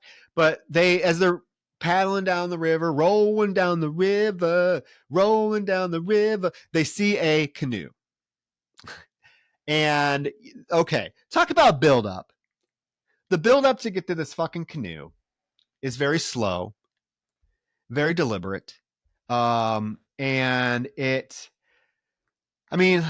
culminates in something that is the most famous scene from the film. But then also logistically, when you see it, doesn't make a whole lot of sense. It doesn't make a ton of So if sense. I'll you give you that. okay, so that's the thing is like, okay, the scene is shocking. There are a couple of really cool effects, but if you're looking at like logistically, like how did this happen? There's no way it would have. The canoe would have tipped over the minute this burly man stood up. You would have saw him. I mean, it's there's a lot of things that you are having to suspend a lot of disbelief because what ends up happening is they get up to the canoe. They're all excited. They think, oh, we're all going to be able to get into this canoe and use that instead. So as they're reaching for the canoe, you get this shot of Cropsey raising the hedge clippers. How he got out of the canoe so fast without it tipping over. Anybody that has been in a canoe knows how fucking wobbly they are. If you try to stand up in a canoe or a kayak, you are tipping over. Period. But he is able to stand in this canoe and have such bearing that he slaughters all 5 of these children in a matter of 20 seconds. I will say, I mean, yes, shocking. This is one of the groundbreaking things about this film because no slasher film ever had the balls before or maybe since to kill that many characters in one outing. I mean, and it's young kids. You're not expecting it. You, as the audience, aren't expecting it because you're thinking, oh, there's no way, kids are going to be, he's going to be able to kill 5 people at once. This is the last thing you're expecting. But you get it. You get poor fish getting impaled in the chest. You get that girl knocked down. You get Eddie chopped and then stabbed through the throat with the hedge clippers. Then you see it go in and then yank out, which is disgusting. Poor woodchuck or woodstock gets his fucking fingers chopped off. And then that the heftier girl, she screams. She should have just laid there and pretended she was dead. That's what I would have did. But she has to scream one more time, and she gets whacked across the forehead with the hedge clippers. Mayhem. Mayhem. Mayhem. Forget Lady Gaga's Mayhem album. This is the real mayhem right here. It's mayhem. However, okay, I will say, I can see like the first time seeing this that you're like, holy shit. But having watched it now, it's like, okay, it's so quick. I guess I remembered it being a lot more drawn out and brutal than what it is. Mm-hmm. Mm-hmm. Mm-hmm. I really like the build up to the sequence. I like that Barbara starts to approach the topic of Karen with Eddie being like, "So why did Karen actually leave?" And before it can be discussed, Diane sees that fucking canoe and she's like, "Oh my God, it's one of our canoes." And one of the characters says, "Is it?" You hear in their dialogue, someone questions it, and then the other person's like, "Well, it has to be." So it's clearly planted there. It's very specific that he would plan this. But yes, I suspend some of the disbelief because I really love like the journey of them canoeing on over to that fucking boat. And they're all so happy. They're cheering, they're hooting, they're hollering, they're thrilled. They think they really did something good. And yes, logistically, is it completely reasonable that this guy is able to stand up in a wobbling canoe, board this makeshift raft, and kill all these kids in one fell swoop? No, but the way this is edited, I do think it's in its favor because it's extremely chaotic, and they do cut in a few shots, a few very well placed shots of the shears missing the kids going into the wood of the boat. Like you see the blades slicing past some of them and but missing them and hitting them at hitting the wood at certain points, which makes it feel very clumsy. It doesn't feel like this is a smooth killing. People are getting hit and whacked and knocked off into the water, and it does feel very chaotic. So when you do get a few very strategically placed effects, I think that this was really built around a few specific shots. One of them is Woodstock getting his fucking fingers cut off. Looks fucking great. And then it cuts back to him like looking at the nub of his hand, screaming. Looks great. The blade of the shear into Eddie's throat looks fucking wild. I mean, and so it's really about a few centerpiece moments, and the rest of it kind of fades to red. So you don't see everything, but I think the chaos in some ways helps. It makes it feel a little more coherent when really this would be something that wouldn't totally make sense because it's so choppy and everything. I think it actually still works for me. But I hear what you're saying. You do have to suspend some disbelief here, but it is a 5-person fucking kill, and I tip my hat. Like, I mean, come on, this is truly a groundbreaking sequence, but it does have a few little hiccups to it that I will acknowledge. Yeah, I mean, yes, the groundbreaking kill for killing 5 people off at once, but I think logistically and editing wise, the editing is chaotic, which fits the scene. Yeah, it's when you really stop and think about it, it's like, okay, it's a cool visual, but would this have really been able to happen? Basically, now it's dusk, and we get Glazer and Sally are in the woods. And he's telling her to, oh, come on, Sally, come on, lay still. And I mean, the sounds this girl's making, I will say, I don't think I've ever heard more. I'll give the film this. I don't think I've ever heard more realistic, like sex sounds in my life, because at one moment she sounds like she's in pain, like it's hurting her. She's like, oh, stop, it hurt. And then she's like, oh, oh. I mean, this sounds really realistic. I think. Oh, yeah, this is one of the most realistic sex scenes I've seen. Like, she's not enjoying it, that's why, and she tells him, like, he goes to town for maybe 10 seconds, and then you hear him finish, and she's like, "That's it?"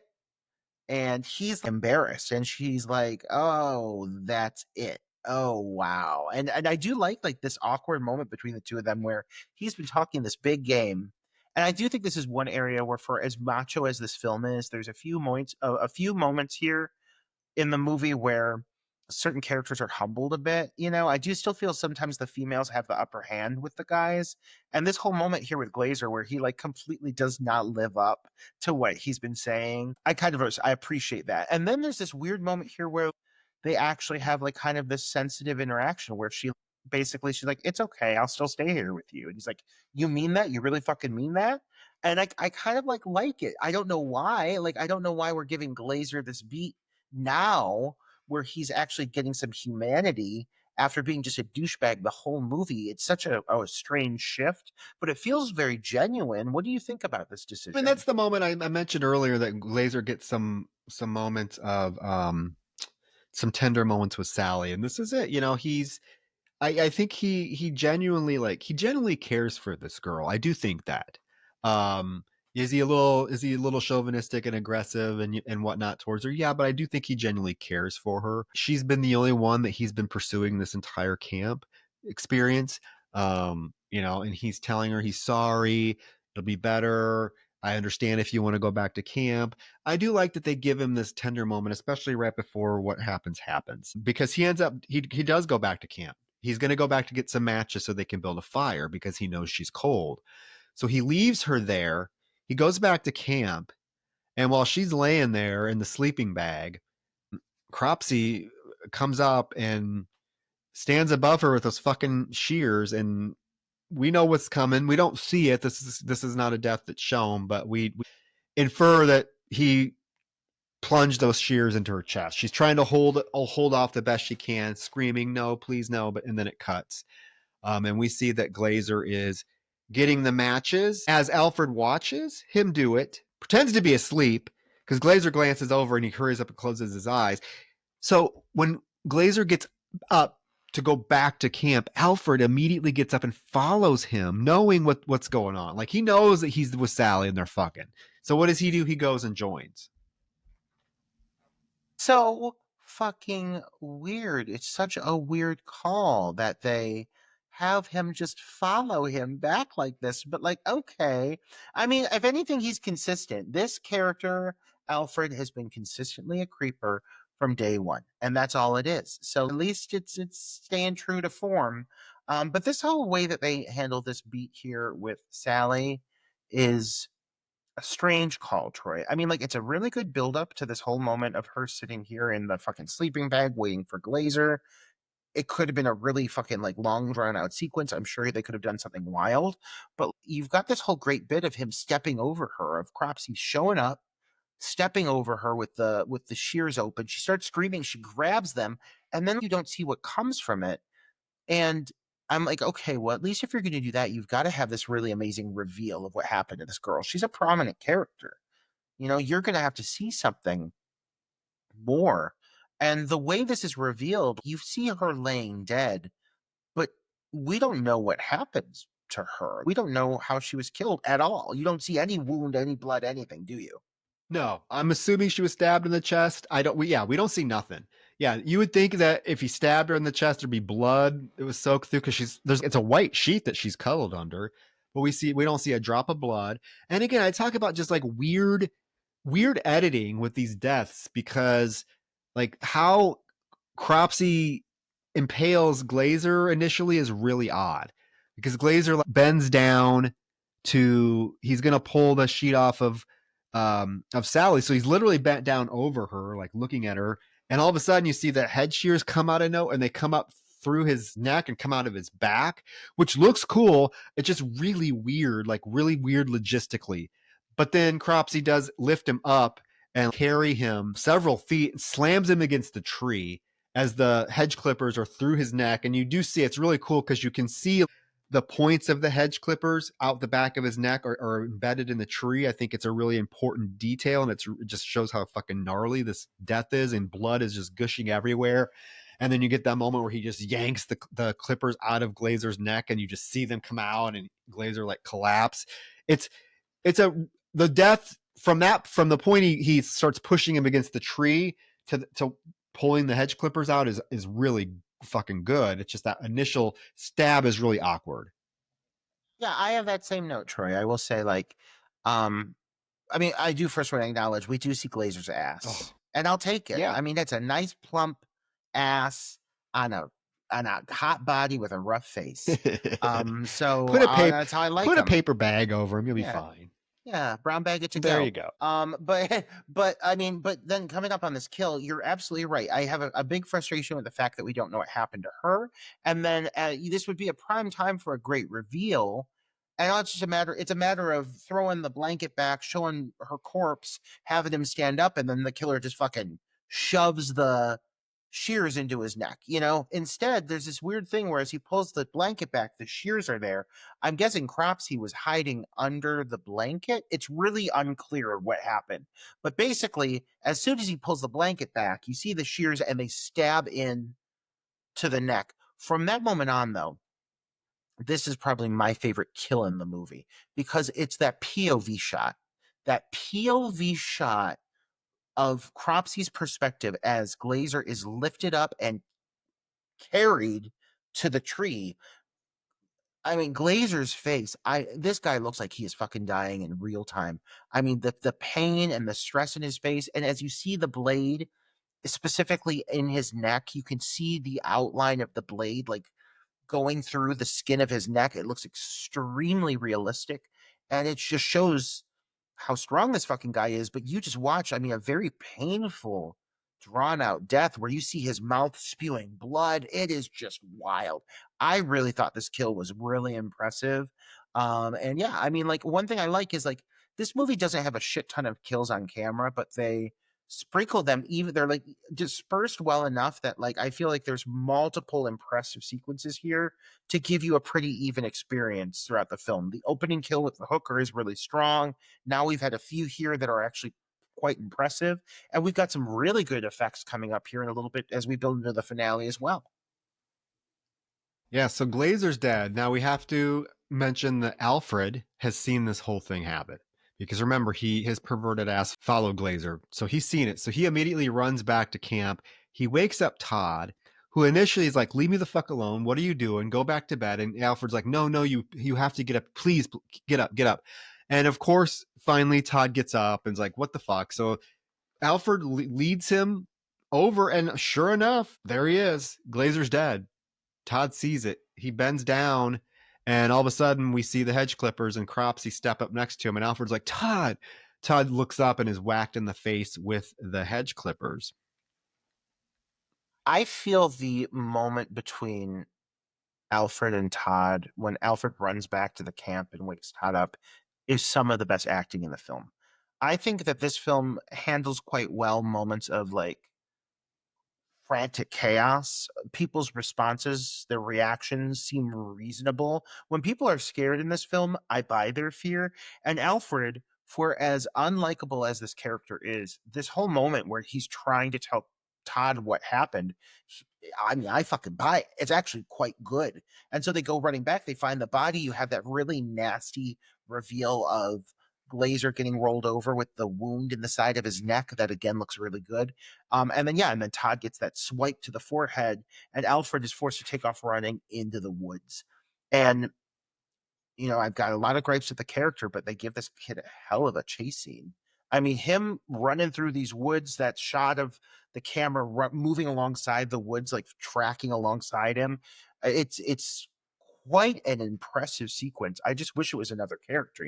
I mean, what they put this kid through is wild. The actor is great. I just don't like the things the character has done. Yeah, it's really a weird character to give the final focus of the film to. And again, that's one of the reasons why that makes me dislike the film, because once you shift the focus to Alfred being like the damsel in distress and Todd trying to rescue him, I could give a shit less because I hate Alfred and I wanted him to die an hour ago. So I don't care. There's no stakes for me because I don't like Alfred. I hate the character. So that's one of the reasons that I don't have a strong affection for this film when I look at other films, other camp films that are came around the same time and give us more sympathetic, truly likable characters like an Angela. It's just, it's a rough thing to deal with, knowing that now Alfred's the focus of the film, and you do get a few moments like Michelle. You get this final moment with Michelle, which is pretty great, where they're back. They're back. All the rest of the kids and Michelle are back on shore, and then you see that ominous raft come floating down and nobody's Yeah. on it. And the kids are like, "Is that our what? That's our raft. They must be playing a joke." And Michelle's like, "Oh, come on, guys, quit playing a joke." So she like takes off her, blouse and jeans and she's in her swimsuit and she just dives right out there to swim out to the raft to see what's going on. At the same time, Todd is not dead, thank God. He gets up and he runs to the other. He's basically on the other side of shore from the group. So he's standing on a overlook looking down at Michelle as she reaches the raft. And just as she reaches it, she kind of puts her arm on it to kind of bear herself, get her bearings, and all of a sudden Woodstock's arm just falls out of the raft on top of her. And she's screaming, but then that's not even enough because his body slowly emerges from the water. And talk about a good fucking effect, like ace effect. You see like his neck has been slashed open. He's starting to bloat from being in the water. It's really good. Yeah, and it's Michelle doesn't get to do a ton of she doesn't have a ton of moments actually involving her and like the horror of it all. Honestly, she's put in charge of taking care of the kids. But this whole moment of her like getting up on the raft and the reveal of that body, I mean, ooh boy, it is. And again, they just show you enough, and then it dissolves to red. But it's just such a climactic moment as he reaches that hill and he's looking down and they're all calling to him and they're all like cheering, happy to see him, and he's like, no way, like it's so wild. So now the film is really kicking into high gear, and it kind of puts you in two camps. Well, technically three, but they do come together. You're following one perspective, you're following what is Michelle and the kids moving forward. Todd, he's a stand-up fucking guy. He says, I just need you to get back to the camp and get me some help. I'm the fucking lead counselor. I'm going to go get this kid. I wish he would just go and leave this child to defend himself, but again, he's a stand-up guy. So he goes back, and so Michelle is now in charge of the children. This does remove Michelle from, again, really from like the horror elements of the film, but she's not wasted. I feel like she is given like some great responsibility, and she's extremely capable. I do feel like her character is extremely useful here, so I appreciate like what she does, and I do kind of like that like the story, to keep it moving, it now starts cutting back and forth between her and Todd and Alfred. And so the pacing here is like really moving at a rapid pace. And I think when we're talking about going to the final stretch, what is the finale?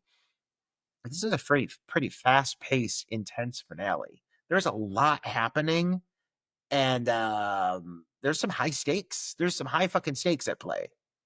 Yeah, I guess. Yeah, yeah. So, so yeah, Michelle. He sends Michelle and the kids back on this death raft to go back to the town or back to the main area, which they get there really fast. So I'm wondering, like, how were the other kids like rafting for hours when it literally seems like it's just like a block down the river when Michelle gets on, but whatever. That's neither here nor there. So yeah, Alfred is running around. He reaches to what I am assuming are the ruins of Camp Blackwood, but one of the structures has mining carts and stuff in it, so I was confused if what this was supposed to be. Reading through some of the trivia, that the original finale was supposed to take place in a cave, but the cave that they found ended up being infested with bats, so they ended up having to make a change, and they found these ruins in the middle of the woods near where they were filming, so they went with this. I think it would be cool if it was like insinuated that it was the ruins of Camp Blackwood, but then when you get inside and it looks like it's like an old mine. But Alfred gets there and he is creeping around, and there's this moment where like Cropsey grabs him like from around the grabs him by the throat, violently yanks him into this room. He's screaming. Todd hears this. Cropsey pins Alfred to the wall by taking the hedge clippers and opening them and like pinning his arm to the wall so it can't move. It looks painful because if he moves his arm, it's going to be cut. It's going to get cut into it. Yeah, this location kind of comes out of nowhere, and you get a lot of it. I mean, there is quite a lot of footage of Alfred creeping around this whole location, and it looks beautiful. Like some of the cinematography in this film is actually rather fantastic.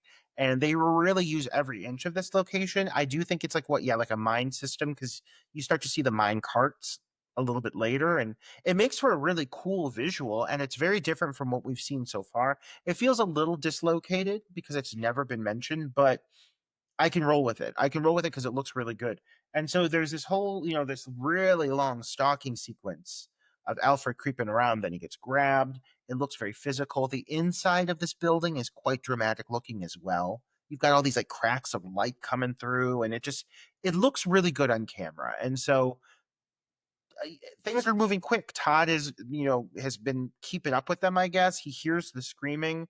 Things are moving fast, but he does get into this building. He sees that really creepy metal grated door, and so he goes inside, and you get some really beautiful footage here of him creeping through this building. Like, I really do think this is some of the best looking footage of the film. Well, when he looks fucking hot, like he looks like my that. This is the only reason I like this climax because Todd looks fucking hot, holding that axe. His shirt halfway unbuttoned, so you're seeing the glistening, sweaty chest. He's sweating. He's breathing heavy. I'm like, holy hell! And remember, we have not really experienced a slasher film that had a final boy. Like Yeah. in any other slasher movie, Todd would be dead. Let's be real. And this would be Michelle that was doing this. But we get Todd, and fuck, he looks hot doing this. I do find this climax to be really clunky. The location is great. You're right. There are some really inspired shots, but this is so clunky. And a good example is right here when he goes into the main part of this mine shaft, and he's huffing and puffing, looking all sexy, and all of a sudden that mine cart comes down and it knocks him down. And then when he gets up, or when he starts to get up, we get a really awkward, like phony looking insert of Karen from her death scene. This is not the actress. Okay, it is the actress, but this in this moment it's not. They didn't bring her back and put her in makeup and set her there. They literally took a screenshot of her death from the earlier in the film and put it on screen. It is so fucking jarring, and just it looks fucking stupid. I don't know how this got past anybody that they thought this was a good idea. I get they were probably like, oh, we need to up the stakes. We need Todd to find something to up the stakes because we had Michelle find Woodstock. But even his reaction isn't fitting because the actor wasn't looking at anything. This isn't the actress they brought back. It's literally an insert. Well, what's really, I think, the problem here is because when I watched it the first time, it was very jarring. I have a huge issue with this cut, but I feel like it's almost like as you watch the sequence start to unfold, they start to add cut-ins of the different characters meeting their demise. Like you see several of them. You see a repeat shot of Eddie getting the blade through his throat. You see a repeat shot of Denise getting sprayed with blood on the boat. And so it's weird because I think they're trying to build up to what is this final showdown by kind of doing these like throwback shots of what happened previously, but it doesn't work. It doesn't land for me. And so here it just looks like he's landing on his back and he's seeing her body and he's sitting up and he's reacting, but it does not work. It doesn't fit. So I don't like that about this at all. Do I like what they are trying to do with this final reveal here? I like it quite a lot. I like this sequence of what is going to be this flamethrower coming up here. I think it's pretty fucking badass. But there's some weird creative choices that are made that draw this moment out in a weird way and prolong it just a little bit too much. So I feel you on that. It is a little bit clunky, but I think there's, like you said, some really inspired shots here that also make for a very unique experience. Yeah, the flamethrower. My big question is where the fuck did he get a flamethrower? But I like the intent. I like the intention behind it. Like he realizes that Todd is one of the guys that actually did this to him. So he is going to, instead of using his hedge clippers, which he's used for Todd, he's reserving the same exact pain that Todd inflicted on him, and that's to burn him, the burning. I like that a lot, and it's cool to see, like, because once Todd reacts to nothing, which is supposed to be Karen's dead body, that insert, he stands up and we see the flamethrower like coming towards him. And it's, he's slowly coming towards him, and all of a sudden the flamethrower goes out, and this is when Todd hears Alfred's muffled cry. So like Cropsey's playing with him now. He's luring him to where he wants him. So he shuts the flamethrower off, and Todd goes into where Alfred is, and he finds Alfred. And as soon as he sees Alfred and even attempts to go help Alfred, Cropsey comes out and like knocks him down. Todd swings the axe, but Cropsey knocks the axe out of his hand and kicks him to the ground. And there's this very intense moment where Cropsey starts the flamethrower again and is coming towards Todd. And this is when you get the flashes of the other kill victims, right? I Yeah, get that. yeah. Those are intent. Those make a little bit more sense to me because it's Cropsey. Like this is his final. This is his final kill. This is what he's built up to. All of the murders that he's done is built up to be able to kill this one person in the same way that this person maimed him. I get that. We're seeing Cropsey relive the moment. A few minutes earlier with Karen, that was just an insert. That was just a lazy insert. They couldn't get the actors back, so they're like, oh, we'll make that work. You think Todd's going to get burned, and somehow, all of a sudden, Alfred gets enough adrenaline to be able to pull the clippers out of the wall and free himself, and then he plunges them into Cropsey's back at the last moment, right before Cropsey's able to burn Todd alive. We've got to acknowledge the reveal of Cropsey, Troy. Yes. Like, I mean, this has been building up, I think, for a while to actually seeing him, and this whole bit of him walking with the flamethrower is really I specifically love the shot of him moving through the broken parts of the wall because he's always obstructed, but the flamethrower is not. It is quite chilling. I really think it's one of the best shots in the film. And then just as he starts to get close, he turns the flamethrower off. He disappears into the shadows, and it's just it. I love that cat and mouse bit. But this moment where you get this long, drawn out shot of Todd creeping towards the screams, and then all of a sudden you get that fucking reveal of the face, and it is a startle, it is a jump scare, and it made me fucking jump out of my fucking seat. And like we've been waiting the whole movie to see Cropsey, and then it just hits you out of fucking nowhere, and it is startling. It is startling. The makeup effects, like you don't see as much of Savini's makeup effects in this as you do maybe in like a Prowler. But I gotta say, this burn effect on this man's face is no wonder he wants to kill these people. Like, like I mean, he looks he doesn't. Yeah, horrifying. he absolutely does not look human anymore. I kind of get more of like an alien, outer space type villain vibe than I do a burn victim. But that's not to say the effect isn't impressive. It's just to me it doesn't necessarily look like a burn victim. And I know that Tom Savini himself has said he's not happy with this effect.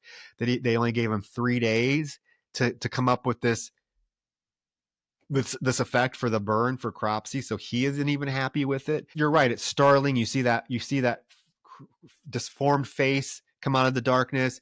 It's real startling. Again, for me though, it kind of plays more into like, oh, like an alien or something. It doesn't necessarily look like a human that was burned. They made it more fantastical, like maybe more monstrous than trying to go for like how somebody would really look. Does that make sense? Yeah, I mean, I don't know. I've not seen myself a lot of people who've had their whole face burned, but like, sitting here looking at this face right now with those blowhole nostrils and that little Well, peak of an eyeball and this like the way the skin is falling. Like I personally think it looks great. Do I get what you're saying? Yes. Do I think though, like looking at this, if in the realms of slashers, if you're going to give me a reveal, because also like he's not a mass killer, we are seeing his face. This is his face. Like, have I seen reveals that significantly more disappointing than this outcome? Absolutely. So, like, I mean, I'm going to still take this. For me, I'm going to take this as a win. I really think, like, I thought it was horrifying. And this whole last showdown moment, it's pretty rushed. You do get a second, like, he's back. You always have to have the killer come back, and it's fast. But I do think that the conclusion here, the note this ends on, is um unusually poignant the way this goes out. Like, I mean, how this guy's life is horrible. God. yeah. So after Alfred stabs Cropsey and Cropsey collapses and they think they're safe, they're walking towards the helicopter because we have to acknowledge Michelle did get back to mainland. They called the police, so the police helicopter is landing on shore just as Alfred and Todd are walking out from just their encounter with Cropsey. Yeah, and you're right. All of a sudden, Cropsey comes up behind them and grabs them, and Todd was smart because he picked up the axe again. Like, we got to give him credit. He did pick up that axe again because he's able to spin around and plant that axe right in Cropsey's face. Now, talk about a great effect. Okay, that axe going into Yeah, Cropsey's face looks incredible. But then absolutely. you give the kind of the final poignant moment. You don't give it to Todd. You give it to Alfred because Alfred's the one that picks up the flamethrower and, harkening back to the beginning of the film, sets Cropsey on fire for the final time. It's Alfred that does that. It's not Todd. I think that was kind of a misstep there. And I don't think Alfred's character deserves any heroic efforts at all. Like, he should not be the hero of this film, period. Right. No, I mean, I would have much rather even had Michelle stepped in and fucking did it. I mean, she fucking just boated all those children. She canoed or rafted all those kids Again, all the way back. Then she got a fucking boat and she came back. She came back to the site and then she flagged down the goddamn fucking police helicopter. I mean, Michelle is getting some shit done. I would have rather her came in and had the final moment over creepy molester or prowler Alfred, who really has not done anything beneficial for the storyline and at that all. is and again that is the thing that just bugs me with this movie. Like, again, it bugs me that you have this character that is just a piece of shit, and you've thought it was a good idea to make him your hero. Again, it really harkens to like Return to Sleepaway Camp for me. Like, that I hate that movie, and I hate that movie Yeah. because of the protagonist, and it's kind of the same situation here. It leaves a really bitter taste in my mouth that Alfred is the one that kind of saves the day, quote unquote. I mean, Todd's there too, but Todd would have been burned to death if it wasn't for Alfred. Okay, Alfred gets the final actual killing of Cropsey by setting him on fire. You do get that final shot of Cropsey like pinned against that pole, just going up in flames, which is really cool. And then the film kind of dissolves and it comes back in, and we are at a different camp with a new counselor, and he's telling the story of Cropsey, and it ends with him looking in the camera and saying, "Don't move, you're dead." And the film ends. You know, I have the same gripe about that final beat there that you have. I mean, like, I just don't want Alfred to have that moment. Um, I just don't feel he's deserving, especially with the connectivity of Todd, who overall, like, there's plenty of kids in that opening sequence. I wish more of them would have been tied into the story. I do think that there are elements of the story that could have probably been woven in for more intricate and intentional motivation for Cropsey. But I do think overall, like, Todd, I'm happy Todd survived. I think he fucking deserved to. I think he's a good guy. I don't like Alfred, but at least one of the two final men standing is one I want to root for. And then this final, this whole final campfire bit. I mean, this could have felt very much like a cheap out kind of conclusion, much like we had with the film we covered last week, Darkness Falls, where you tag on a final sequence that doesn't feel like it really connects. But I mean, this guy fucking takes this moment and runs with it. You only see this guy for this final moment. It feels very weird at first, but I mean, he's really milking it. And that last shot when he looks dead into the camera and it says, "Don't move, you're dead." And the way he moves, it almost feels like digitally enhanced. It's so startling. Um, it's a really cool conclusion and ties into that whole like this is really an urban legend. Like it ties into that. I like the note that this film ends on. I would have liked to have seen a little more of what happened after they left, some more of Michelle, something like that, the other kids. But does this end on a cool note for me? Yeah, I actually thought the final sequence in this film was actually quite effective. Yeah, it's kind of continuing the lore. We now know that this is definitely going to be a full-fledged urban legend now, especially Yeah. with how it panned out with Real Murders. You know, we have to acknowledge it is a film that never got a sequel, never got a remake. So it's one of those rare 80s slasher films that don't that's basically a standalone film. That's kind of intriguing about it because during the remake craze, I thought there was a lot of people that thought this film was definitely one that was going to be given the remake treatment. And because, you know, one of the things like with a film like Sleepaway Camp, I know there's been a lot of talk, or there was a lot of talk about remaking that. And I think a lot of people's issue with that was that it would be really problematic to remake. You would not be able to keep, in today's age, you wouldn't be able to necessarily keep the same themes. So people were like, oh no, so the burning, that's much more, you can definitely, the burning's more, go for that one. So people thought it was going to, and it just never happened. Not to say it never will. It gets talked about enough to maybe warrant a I don't know. I know there's people that love this film. Maybe it'll happen someday. Yeah. Yeah, I feel like this is a film that some of the flaws would be easy fixes. You know, I think that it's just a matter of rewriting a couple of the characters. I think the core urban legend that is it's built around is actually quite intriguing. You know, the story of Cropsey. If there was a remake, I would like to see more of Cropsey. You know, so I think that there are some things that could be done to improve upon the source material. But I mean, overall, I had such a blast watching this movie. Like, I hear your gripes for sure, but as someone who had never seen it before, and knowing I like films like The Prowler, I think it makes sense if I like a movie like The Prowler that I'd also enjoy this film. It's the pacing. I really like the The pacing. Yeah. pacing is more slow and deliberate. I think that the film, I personally, I like at the beginning of the podcast, I said this was a bad film. I do think that it suffers from a lot of editing mistakes, bad editing choices, the characterization, the story definitely is not as cohesive or as smooth as some of the other camp slasher films. I just don't have as much fun with this one as I would with something like Friday the 13th. I mean, Friday the 13th, you know, you have those kills. Talk about kills paced perfectly. You know, Friday the 13th, the kills are paced perfectly and you get to see them. They're not dark, you know. And I know in the restored version of this, you do see more, but you don't even need the restored version of the Friday the 13th to see the kills in all their glory. You get iconic, memorable characters like a Alice, like a Brenda, like a Marcy, like a Jack. You remember those characters from Friday the 13th. Just like Sleepaway Camp, you remember Angela, you remember Judy. Those are super memorable characters. I don't think there's a character in this film that really exists like that. The closest would be Glazer. I just it's I'm not saying like I hate the film. I just do think it's the weakest of the four camp slashers that came out during this time. It's the one that I kind of have the least fun with. And it's because of the issues I brought up. And Alfred being a big part of it.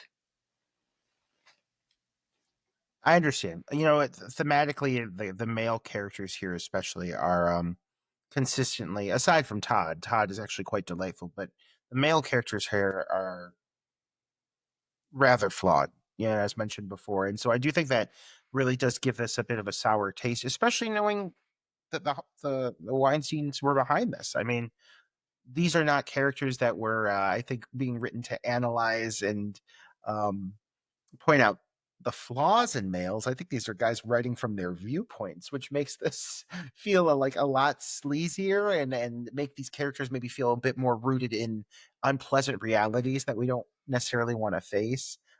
So I mean, yeah, I completely hear that, but I don't know. It had quite an effect on me. I'll definitely be watching it again. I hope you too can revisit it eventually with a sense of joy, Troy. Possibly, but you know what? Here's the thing: is I do see why people like the film. I do see why it has a fan base that it does, and I'm really glad that you finally got to watch it and that you really responded positively to it because that's a wonderful thing when you discover a film, especially an older film that you've heard so much about, and you watch it not knowing really what to expect, and you really get something positive from it. I think that's a great thing. Um, uh, so I'm glad you got to see it, and I'm glad you really enjoyed it. Great. So, Thank you. the listeners, this is kind of a rare episode where Roger and I are kind of disagreeing on the film. That very rarely happens. So you have a lot to be able to chime in with because we both took very concrete stands. So let us know what your thoughts on The Burning are. Where do you rank it among 80 slashers, particularly like the camp slashers? I'm talking about Friday the 13th, Friday the 13th Part 2, Sleepaway Camp, Madman. Which, Roger, have you seen Madman? Oh, okay. So I know what I'm picking next. God, Well, because we okay. have to Line them we have up. to we have to Yeah. complete the Yeah. quadrifecta. What would it be called? The foursome. We have to complete the foursome because they all came We out. They all do. came out the same year. Well, not Sleepaway Camp. That was a couple of years down the road. But I think Madman's Friday the 13th Part 2, Burning all came out around within like 8 months of each other. Well, I definitely think that you made quite a good call, and I had quite a good time watching this, regardless of what you think. So, thank you for giving me a new genre favorite, Oh well, Troy. I'll always associate this film with you, expect whether you want it or I not. expect is well, I expect to see you in a burning T-shirt at the Houston Horror Film Festival since it's your new favorite. Well, yeah, or it'll be the face of that Oh my hooker god! Just on put my that just on it. on my Put that on chest. a T-shirt. Yeah, That face. right. I know some guys who will buy that shirt. But before we go, before we go, I need to know so I can prepare. I need to start mentally preparing for what we will be covering next week because I have no idea. I mean, I don't know, man. I think we're gonna have a good time with this one, but we have a good time every time. Um, so you know what? I feel like it's gonna be a good watch. We're gonna go ahead and watch the 1977 um animal feature Dogs. Have you ever seen this movie? Dogs. N- The movie I've Dogs. Yes. never. Have you ever heard I of the did not movie even know Dogs? there. It's about a I never knew there it's was a about a movie pack of called dogs. Dogs. Dogs? It's about a pack of dogs that go around killing people. And just dogs violently killing people, How man. have how We're have gonna watch how it. have I never heard of this? I don't know, but we're watching it. Dogs. Okay. I'm excited. Guys, Yeah, yeah, listeners, I doubt many of you have seen Dogs. So it, you have some homework to do. yeah. Don't you though? Don't you though? Let us know. Let us know what you think about dogs. But first, let us know what you think about the Yeah, burning. let us know. Are you Camp Roger? Or are you Camp Troy with this one? Pit us against each other. Vote your favorite. I have a feeling you'll win because I do have a feeling that a lot of our listeners are probably ones that hold the burning in high regard. So I won't be surprised if I get a lot of hate and you come out on top in this one. Um, but yeah, Dogs, never heard of it. So I'm Get curious. ready. I'm ready. Okay, guys. Get With ready. that, good night. Good night.